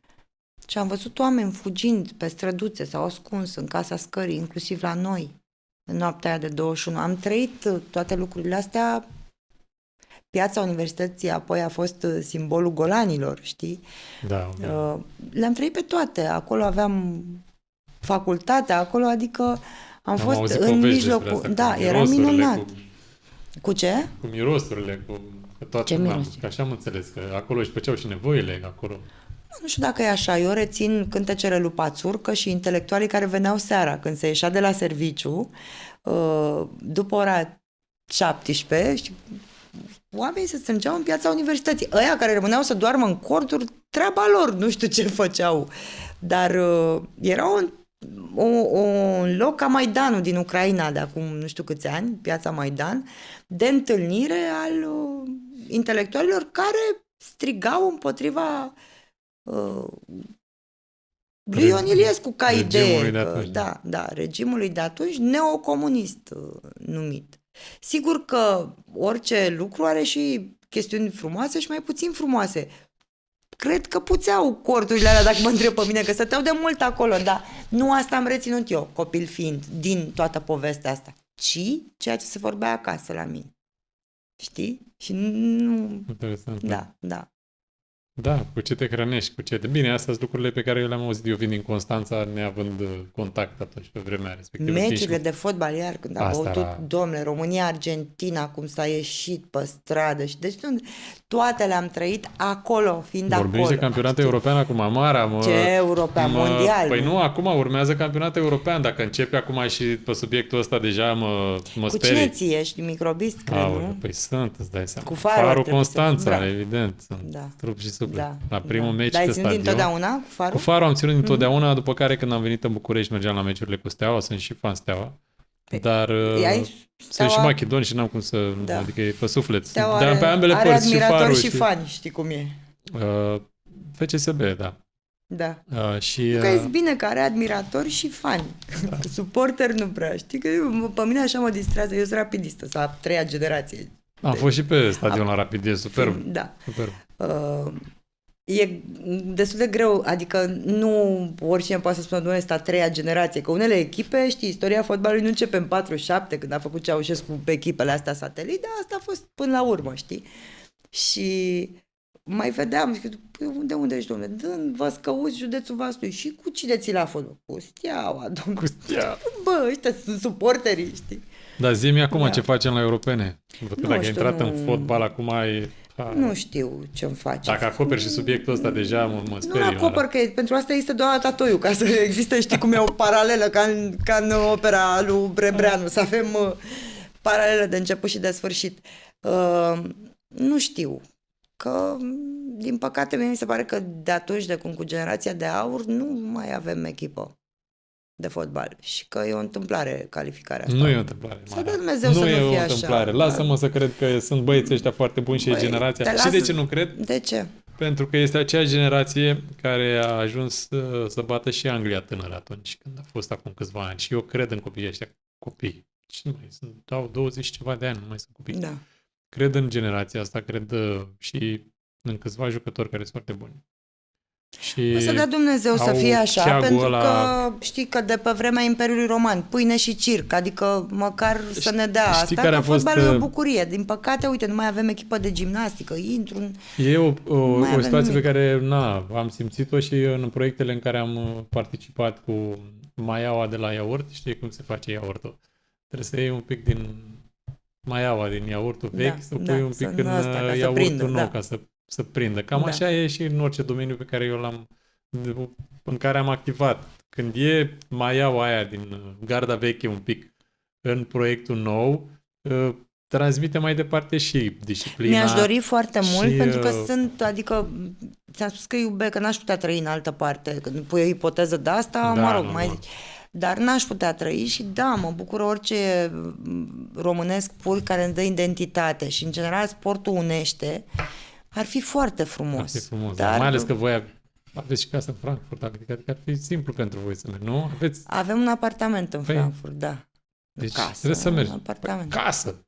Eu așa zic Da, acasă, gen E acasă. un apartament de burlac, să știi că nu e foarte mare, dar Hai, lasă că e de meci, merge, de trebuie să meci, mergeți. Da, da. Mai ales da, că, soțul tău da. fiind... Să știi că s-a bucurat acum mult, dar tu o bucurie de aia domolită. A intrat Frankfurt, a câștigat, nu știu ce, Da. așa, dar întâmplător, că nimeni nu se aștepta, înțelegi? Ce bucurie, da. Dar Mara, și, să știi și că a ei fost s-au bucurat moderat, așa.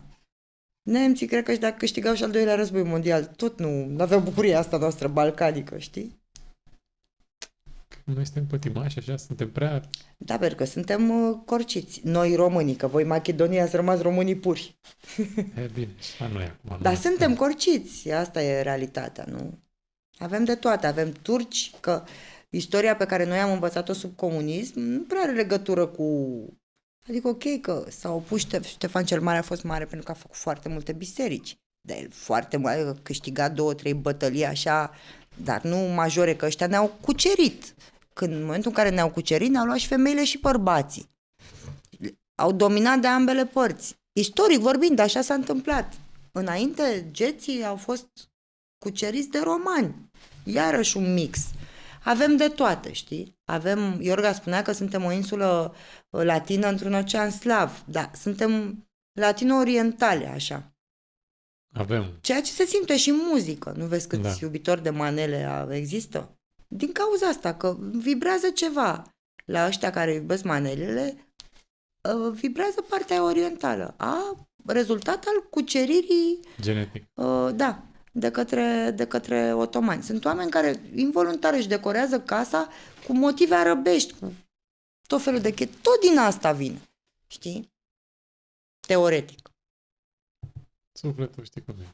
Face ce simte. Fiecare. Da, bineînțeles, nu, da. Există această explicație, că de ce nu suntem la fel, de ce nu ne bucurăm la fel, că de aici a plecat. Da. Păi nu avem cum, mă, că suntem... Mereu avem se alt spune sânge. Că despre nemți că nu au așa, sunt flat la bucurie. Da, păi asta îți spuneam. Sunt politically corect până și la bucurie. Mara, lasă-mă să strâng mâna. Te rog. Puteai să o pup și tu, că suntem la televizor. Suntem Dar colegi. nu jos. Dragilor, vă mulțumim că ați fost alături de noi și la acest episod. Dați like, share, subscribe dacă v-a plăcut. Lăsați comentarii pentru Mara și știți unde ne găsiți pe Instagram și toate platformele. V-am pupat, capul sus, nasă jos.